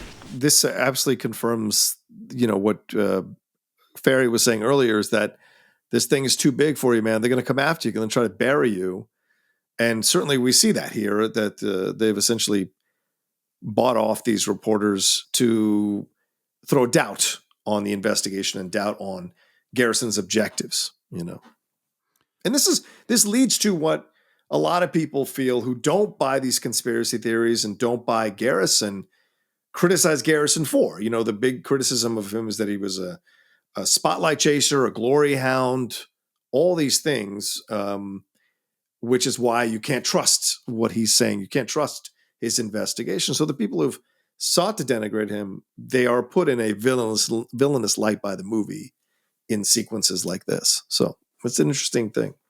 I love the moment where he turns to Liz and says, Well, I wouldn't worry about it, Liz. There's only about 20, 30 million people watching this tonight. and then we cut to more news footage and we have reached the assassination of Martin Luther King. Yeah. And man, we've talked about the difficulty of the era we're living in. And I think it is difficult. Yeah. Can you imagine if added to all those things that went on, there were multiple assassinations of prominent political figures? I can't even imagine living through the 60s and not thinking that there wasn't. I mean, how could you not? Yeah. It's mind-blowing to me that you would think these were all just random fucking coincidences. And as they're reacting to the death of Martin Luther King Jr., there's a phone call, and the daughter answers it. Hello, is this Jim Garrison's daughter? Yes. Virginia, you're a lucky little girl. Your daddy's entered you in a beauty contest. Would you like to be in a beauty contest? And she's just talking, and he's asking her questions, and then mom gets on the phone. And this, I don't believe this, is that Jim's like, oh, it's just some crap. Don't worry about it. And I'm like, no, you would be worried about that. Is scary as hell. Yeah. Some guy talking to your daughter about this. That's one of the main reactions of this movie. I don't buy. Right. Jim Garrison minimizes this, and he would not. This is a big deal. Inconsistency, for sure. A man just called. He wanted to know everything. Her height, her weight, Honey, where some she's... crackpot. Martin Luther King was killed in Memphis. Honey, your daughter's life's just been threatened. And now this fight is just going to escalate. Yeah, this is a horrific fight. God damn it, if I said I'll spend more time with him, I'll spend more time with him. All right, now I cannot fight you and the whole world too, Liz. I'm not fighting you. I'm trying to reach you. You've changed. Well, of course I've changed. My eyes have opened. And once they're open, believe me, what used to look normal seems insane, and now King. Don't you think this has something to do with that? Can't you see? I don't want to see, goddammit. I'm tired. And again, this is the world of the conspiracy theory, is once things have been framed in a certain way, it's not possible that Martin Luther King could be killed without being connected to the same conspiracy theory. Right. Everything is through that prism. Yeah. Yep. And I don't know as much about the King assassination, but I don't think it's connected to this in any way. There are plenty of people that wanted King dead that aren't necessarily the military-industrial complex. Mm. Although they wanted, I mean, like he was opposed to the war in Vietnam. That's true. True. I just don't think he cared weight enough to stop people from. I mean, they would have killed Ali.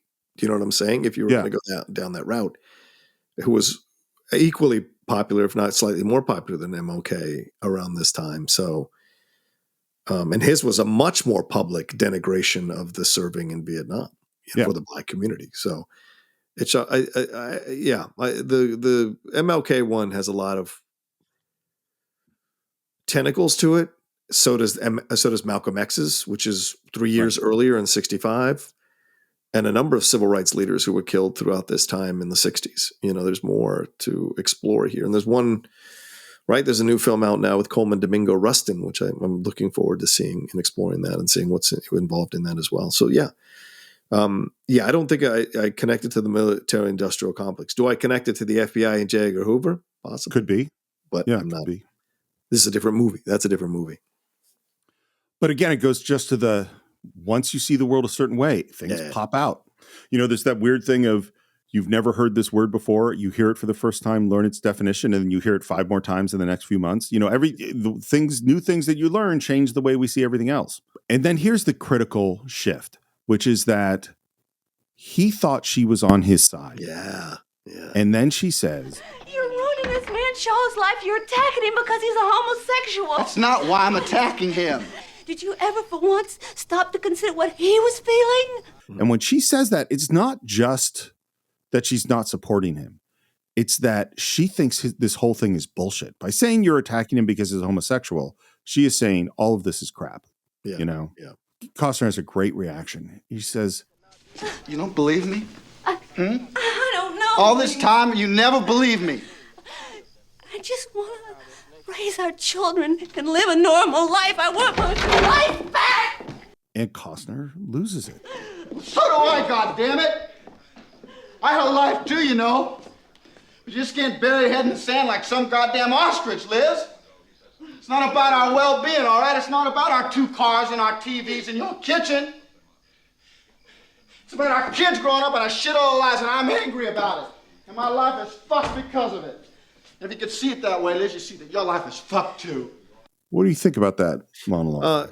You know, Garrison comes off as a pretty insensitive guy here and brutal, just absolutely brutal, because he's arguing that she won't see things through his eyes while he resists seeing things through her eyes, right? He's saying, you need to see that the world is falling apart just like I do. And the whole time she's saying, you need to see what this obsession is doing to this family. And he is rationalizing his mistreatment of his family because he thinks what he's doing is of a bigger purpose for the bigger picture. And she's trying to get him to see, like, no, you've changed. She said, you've changed. And again, I go back to what I said earlier. How many conversations like this have happened in people's households over the last 5 to 8 years? I'm sure probably a lot. And so this is an interesting scene to see now through that prism of 2023 and the stories that I've read of people who have had to find a way to live with their significant other or their family member who believes conspiracy theories. And so it's a fascinating scene because, again, I think Sissy Spacek is right. I think she's right to call him out on all the things he's doing. And I think he's using easy rationalization to get out of it, and which leads to that horrible moment on the stairs, which I think is the worst thing you can say. But again, this is where I think the film falls apart a little bit, is the storyline, because what we're getting to, the resolution of it all, is a very male resolution, you know, which we'll get to when we get to it. It's funny because it really goes back to the conversation we were having earlier about how much is it okay to just go, I just want to live my life. And how much is it, you know, the warriors, you know, the barbarians are at the gate and we have to fight with everything we have to protect our lives. Yeah. And the thing about it, there's in almost every statistical way, and this comes from Steven Pinker's book, I think it's The Better of Angels of Our Nature, but like basically humans, we're all way better off now than we have ever been in the history of humanity. 100%. In almost in terms of how many people are starving, how many people die by violence, how, you know, like civil rights and all these things, we are way better off. And yet it feels like what Jim Garrison says. My life is fucked. Our lives are fucked. And you need to see that your life is fucked. And it's like, no, Liz's life is not fucked. They have a nice upper middle class lifestyle. She's got her kids. She's got her family. She's not fucked. Now, Jim Garrison's view of the world is that a cabal has taken over the United States government in order to fight more wars around the world, and we were losing all our freedom. So that's why he sees that. But like this is this weird thing we're in. It's like, and it goes to, and I know it's not reality, but it's like, if we could just fucking get along, we have everything we need on the planet. We'd actually be fine. There's no reason for all of the terrible things that are happening, except for people who think they're fucked. And when you think you're fucked and the world is falling apart, then you have to fight against the people that are fucking you, Or you perceive to be fucking you. Exactly. Exactly. Well, and that's why I thought one of the most poignant things coming out of The Matrix was that scene, maybe not the whole scene, because the scene can get a little tedious, but the scene where the creator is revealing to the Neo that they tried to, was it the creator or was it Agent Smith? Whoever's revealing that they tried to create a matrix for humanity where everyone was happy and humans never bought it. Humans never accepted it. They rejected it outright as false, as they constantly questioned that this was real. But once we introduced conflict, then they were able to accept the matrix, right? And so I think this is true. I think human beings cannot essentially be happy. They can't. They must always, because it's such an unfair world that we've been taught to believe is an unfair world, rather, that if we start to see any goodness, a majority of people worry about, in my opinion, when's the other shoe going to drop. And I think the work week is the biggest current example of that. And by that, I mean, there are people who are adamant that we need to keep the 9 to 5, 5 days a week work week. This is how we've always done it. This is America. This is production. You must work hard. If you do a 4-day work week that is 5 to 6 hours, then that's somehow lazy. Yet all studies, or majority of studies, like a lot of studies, show that the 40-hour work week and the 8-hour work day does not lead to more productivity when you compare it to a 4-day work week and a 6-hour work day. And so this is what's the battle now, is this idea of, a way of looking at things versus the actual way of looking at things. I must suffer in order to achieve this. If I don't suffer during work, I don't feel like I'm doing work. Therefore, my money, I don't feel comfortable with the money I'm making. I don't feel comfortable with the life I'm living. I shouldn't be this happy. So this is a thing that is so ingrained and baked into our culture. And I can only speak as an American because that's the only culture I've grown up in. But it is really baked into our culture so deep. It's interesting that you brought up The Matrix, because I that line has always struck me, and it only just now occurred to me, not the problem with the line, because of course it's a great moment where he says, hey, we tried to make everything perfect and you guys wouldn't accept it. But the reality, I think, is that humans just can't accept perfect, even if it's perfect. Is that I am sure that you've known people who, from your perspective, have everything that they could possibly need. Yeah. And are still complaining. Yes, 100%. You could be wealthy, be able to do and buy whatever you want, and still be a miserable fucking person. Yeah. Because that is the human nature. Like, we can't just look at, hey, everything's cool right now. Right. Everything's cool. I'll just be happy. We actually don't work that way. Right. As soon as we get one thing that we wanted to make us happy, we're forgetting about that thing and we want the next thing. Yeah. Yeah.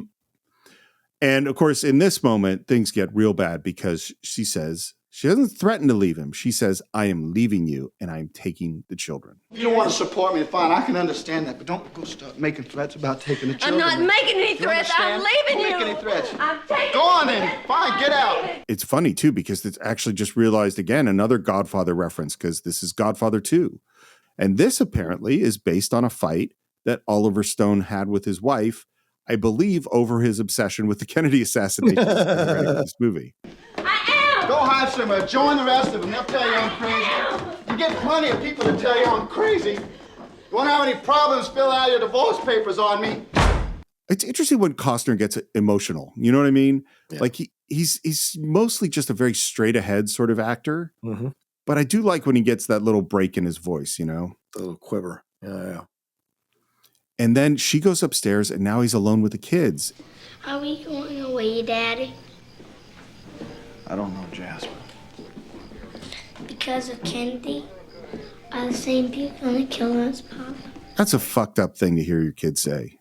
Yeah. And they go and they sit outside. And again, this is a conversation that Oliver Stone had with his son. And it is his son playing this part. So this is something he had been through with his dad when he and his mom had fought. And there's nothing wrong with feeling a little scared, Jasper.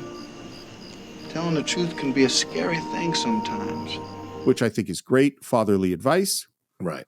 And then the way he says this next part, I don't think is great fatherly advice. Scared President Kennedy, and he was a brave man. But if you let yourself be too scared, then you let the bad guys take over the country, don't you? And I'm like, President Kennedy got killed. So telling your kid that Kennedy was scared but brave is not actually a way to reassure him.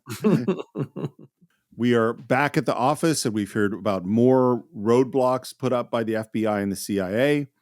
And all sorts of things that should never happen, that they've never had problems, subpoenaing things or getting evidence, and this time they do. And Bill and Lou start arguing. You keep saying that. You're not digging. I keep saying what? You're not digging. I'm not digging. You do my job. You do my job, I'll do your job. And then we get into, and this is what you brought earlier, which is that Oswald made a visit to the FBI and brought a note, and the note was torn up. It's just speculation, people, but what if the note was describing the assassination attempt on JFK? And they all seem kind of dubious about this claim. Yeah. And Jim says, come on, people, think. That's the only reason to destroy it. And it's like, so Oswald, we have a thing that he might have gone to the FBI building. He might have had a note, and the note might have been destroyed. And therefore, I mean, he could have wrote, "Where's the bathroom?" Yeah. Stop interrogating my wife when I'm not around. Exactly. No, it's got to be, I'm just going to write out the details of the Kennedy assassination. And then we get into this other thing, which is that there was a telex warning of a Kennedy assassination, and it went around to every FBI office, and then it was destroyed.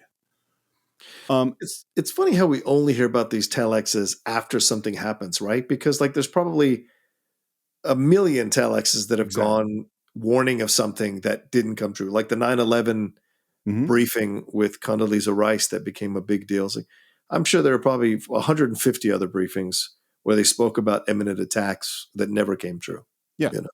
Yeah. Well, in the same, we just had it on October 7th in Israel, like that there were some warnings of things that were about to happen. It's hard. Again, this goes to the thing we've been talking this whole time. It's hard to know when it's all hands on deck time that this is really going to happen and we have to fight against it, or when this is just another rumor or another maybe, and we can't put all our resources behind it. Yeah, 100%. I have a hunch that from the get-go, Oswald had infiltrated this group, probably Cubans, right-wing extremists. He was told to be at the book depository that day by his handlers to either prevent the assassination or to take part in it.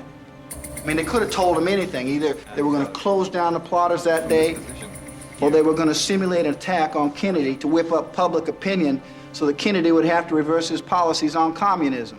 That is all Oliver Stone. That is not that's not from Jim Garrison's book. That's all his theorizing. You tell me how the hell you gonna keep a conspiracy going on between the mob, the CIA, the FBI, and Army intelligence, and who the hell knows what else, when you know for a fact you can't keep a secret in this room between 12 people. I think Bill makes a damn good point. Right. And I want to make this clear. This is why I don't think this film, and when people denigrate this film and go, oh, this is a film that just pushes irresponsible conspiracy theories. Consistently throughout the whole film, there is a strong presence countering Garrison's pursuit of all of this stuff and calling him out. If it isn't his wife, it's Bill. And Bill is doing this consistently. And here is his, and everything Bill lays out here, he is right. And I do like that Costner or Garrison defends him after he storms out, and the thing with Lou. But like, I don't want to jump ahead, but just saying that, and I love that here is Bill laying out all the reasons where Garrison is going off on speculation rather than fact. And remember, again, Bill is a lawyer, but so is Garrison. So it's even more shocking that Garrison is willing to go into a court case with all this speculation, you know. It's funny. I agree with the point that Bill makes the counterpoint, but to me, the weight of the movie is so against him, because what Bill doesn't have that the rest of the speculation does have is Oliver Stone intercutting footage showing the things that we don't know that happened and showing them as if they happened. You know, like it'd be interesting to walk away. I think on your fourth or fifth viewing of the movie, and you've watched this a lot, that Bill speech really comes out. Yeah. But does it come out the first time you watch the movie, or does it just seem that Bill's obviously wrong, you know? Or that Bill just doesn't go along, doesn't want to see. It's maybe more like that. No, Bill just doesn't want to see. Like, it's there. He just doesn't want to see it. It's like willful blindness. Well, it's like Liz, you know, open your eyes. And by the way, I should say, Lou is an actual character that was in The Office. Bill is kind of a composite. There wasn't a person like Bill, and certainly wasn't one that turned on them. Right, yeah. We should be investigating our mafia leads here in New Orleans. Now, I can buy that a hell of a lot easier than I can the government. Ruby is all mob, knows Oswald, sets him up. Hoffa, Trafficante, Marcellus, they hire some guns to do Kennedy. And the government doesn't want to open up a whole can of worms there because it used the mob to try to get to Castro. So as I said, the book that I read really does blame the mob. Yeah. And it's Carlo Marcello, who is the person who it pegs as the mastermind, who confessed to planning the Kennedy assassination to his cellmate in 1985. Wow. Interesting. Yeah. Now, again, does that mean that he planned it? Right. You know, or was he just an old man, you know, spending the rest of his life in jail that said, you know, wanted to get some credit for something? I don't doubt their involvement, Bill, but at a lower level. Oh, come on. Could the mob change the parade route, Bill? Or eliminate the protection for the president? Could the mob send Oswald to Russia and get him back? Could the mob get the FBI, the CIA, and the Dallas police to make a mess of the investigation? I mean, could the mob get the Warren Commission appointed to cover it up? I think these are good points. Yes. That is assuming that all of those groups were working together to do this. Yeah. If all those groups were working together to do this, then no, the mob couldn't have done it. This was a military-style ambush from start to finish. This was a coup d'etat with Lyndon Johnson waiting in the wings. Oh, okay, so now you're saying Lyndon Johnson was involved? Ooh, the president of murder boss? You ever read your Shakespeare, Bill? Julius Caesar? Brutus and Cassius, they too are honorable men. Who killed Caesar? 10, 12 senators. All it takes is one Judas, Bill. I find the word Judas very interesting there because that's what Bill is going to be. Well, that's what he's essentially implying, yeah. This is Louisiana, Chief. I mean, how the hell do you know who your daddy is? Because your mama told you so. You were way out there taking a crap to win, boss. And I, for one, am not going along on this one. And he storms out. And then what's so interesting is Lou basically piles on Bill. Chief, I've had my doubts all along about Bill. Well, we need him back. And Lou is again saying, look, I've seen Bill copying files. He's leaving here late at night. I don't trust him. Trouble, you two didn't hear what I said. Now, I said I will not tolerate infighting among the staff. I'm afraid I cannot work with Bill Broussard anymore. Are you giving me an ultimatum, Lou? What? I think this is a fascinating moment because I think it's very clear to me that Lou and Bill are the two top people working for Jim Garrison. Yeah. And that Lou is the closest relationship in the office. Wouldn't you say that? Yeah. Oh, 100%. Yeah. He's been with them through a lot of these scenes. Are you giving me an ultimatum? Well, if that's what you want to call it. No, I never thought it'd come to this. I guess I am. Well, I will not have any damn ultimatums put to me, Lou. I'll accept your resignation. Well, you sure got it. And then I love the parting blow. You are one stubborn son of a bitch. And you're making a hell of a mistake. And he heads out. Yeah. By the way, this did not happen. Lou did not quit. But there were other staff members who did quit. Lou stuck around. But of course, this is Costner trying to promote this stuff, or I mean Stone trying to promote this stuff in creating conflict right before we're about to get to the court case. And then we cut to what I think is the most useless addition from the director's cut, which is we're on a TV show. This is based on Garrison's appearance on The Tonight Show with Johnny Carson, except that he's on a TV show with John Larroquette, who's great casting. It's not a bad scene. I just don't think you need it. I agree. And I do like the analogy. If we'd learned on November 22nd, 1963, that the premier of Russia had been shot from a Moscow office building by a lonely capitalist sympathizer who himself was then liquidated by a patriotic Muscovite within 48 hours while surrounded by armed police, I think it would be pretty apparent to any free-thinking person that a coup d'etat and a transfer of power had just taken place in the Soviet Union. But needless to say, Jim gets shut down. And then again, I find this sequence all weird, which is he's at the airport and Bill runs up to basically warn him his life is in danger. And then he kind of shuts Bill down. And I don't know. I don't even really understand the scene. It's very odd to me. It doesn't quite fit right. Yeah, I agree. And then the next sequence is he's in the stall at the airport. And I'm not quite sure what happened to Bill or why he's not around. And then something spooks him and he kind of runs out and has a little altercation with some cops. And you know, the whole sense of it is, I really think this is the garage scene in All the President's Men where Deep Throat says you're not safe. And we hear all the echoing footsteps and Robert Redford thinks he's being chased. Yeah. And that scene is way scarier and way more effective than this is. And I think this was correct to not be in the theatrical cut of the movie. I don't think it all works. I agree. It's later that night. We're back home. Liz is there. Kennedy has a lead over McCarthy in the California primary. And we see that he's won. And it's won so much harder because I can hear RFK's last words in that speech. You know what I mean? Mm-hmm. This is where knowing about history, I know and you know that he's about to die. Yeah. And people who don't maybe know exactly what the sequence of events might not know that. So, my thanks to all of you, and now it's on to Chicago, and let's get there. Now, how crazy is this speech when you're listening to it in 2023? Because he says, you know, I know that everyone thinks we're a divided country, but I think there's something good in us coming together. I think we can fight for the common things. I think we all can find common ground. And I want to bring us together. And now let's on again. So essentially saying that. Yeah. I really think I'm so curious about who RFK would have been. Because I think the transition between the crusading attorney general under his brother through the amazing moment when he announces at the rally that Martin Luther King had been shot.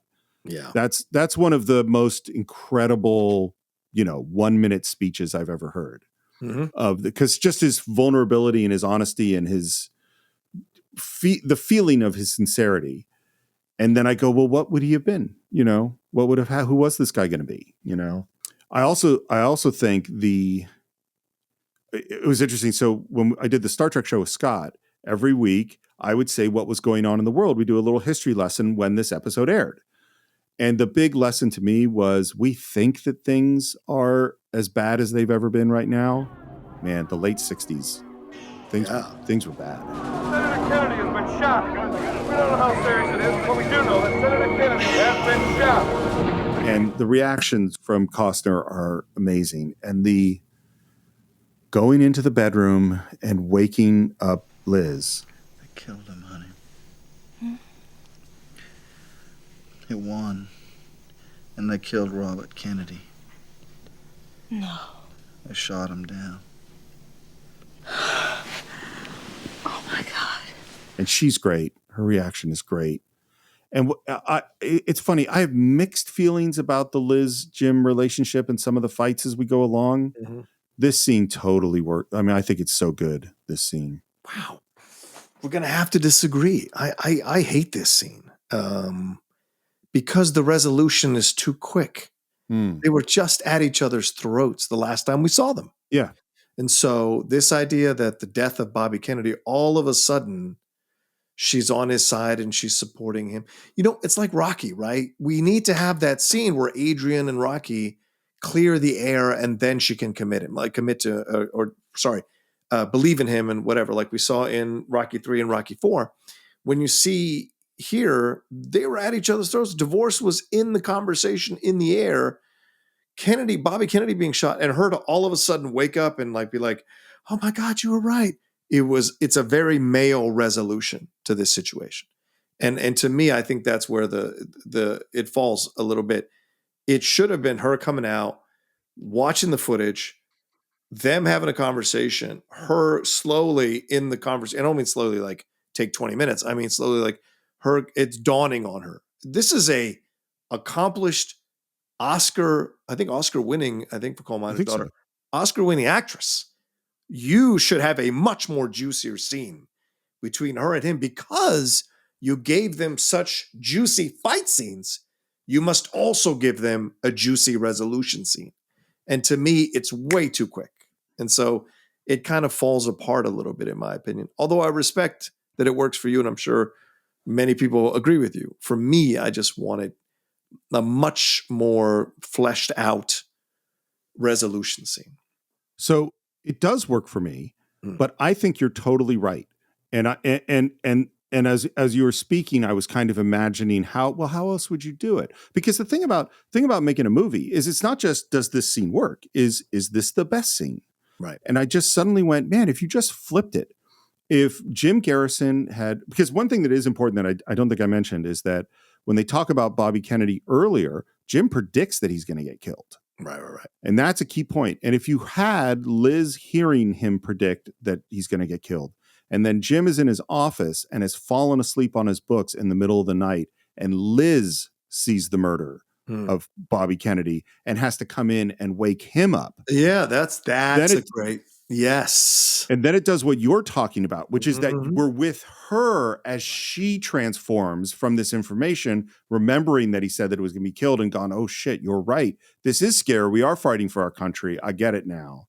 It would have been stronger. That's it's strong completely. But of course, when you've got Costner and Oliver Stone, they're not going to give the woman this kind of resolution and how can I say this? The lead in a scene like that, So at the time, there's a reality, people. Male egos in Hollywood are actually real, and leading men at this time like to be the people who are the focus of the scenes. So. Well, and it's also just, if you don't make movies, if you haven't directed a movie, you're just really not aware of how many little choices you are making and how many different ways you could tell the same story. Like those two versions, the one that's both successfully tell the exact same thing about the story. They just do it in different ways that has a different emotional resonance. But at this point, I get, I hadn't thought about the Rocky metaphor, but that's kind of what's happened is that she has now said win, essentially, and we're about to go into the big match, which of course is the trial. And before we step into the trial, I think is a perfect time to end part 3 of our exploration of JFK. Of course, we'd love to hear your thoughts. We brought up a lot of stuff, and so there's a lot of things we'd love to hear your comments on. You can reach us on Facebook at Cine-Files. You can reach us on Twitter at Cine_Files. This is Cine-Files Podcast on Instagram. Please subscribe to the show if you haven't already. That's on Apple Podcasts or Spotify or on YouTube where you can leave your comments. If you are on Apple Podcasts and can leave a review, that's fantastic. If you want to support the show, you can do it at patreon.com/thecine-files. And if you want to buy or stream JFK along with every other movie we've ever reviewed, it's at cinephiles.net. And if you want to reach me, you can do it at SR Morris on Twitter, SR Morris1 on Instagram. John, how would folks reach you? You can always reach me at The Rocha Says on Twitter, Instagram, and TikTok. The Outlaw Nation on Twitch, and my new website, the Kennedy Conspiracies. You find me there. But no, and on my podcasts, my YouTube channel, rather, youtube.com/John Rocha Says, the Outlaw Nation there, and also my podcasts, the Geek Buddies and the Hot Mic that are out there for you all to download and enjoy. So check all that stuff up. I think that will give you a whole bunch of listening time to go through before you come back in a week for part 4 of our exploration of JFK right here on the Cine-Files.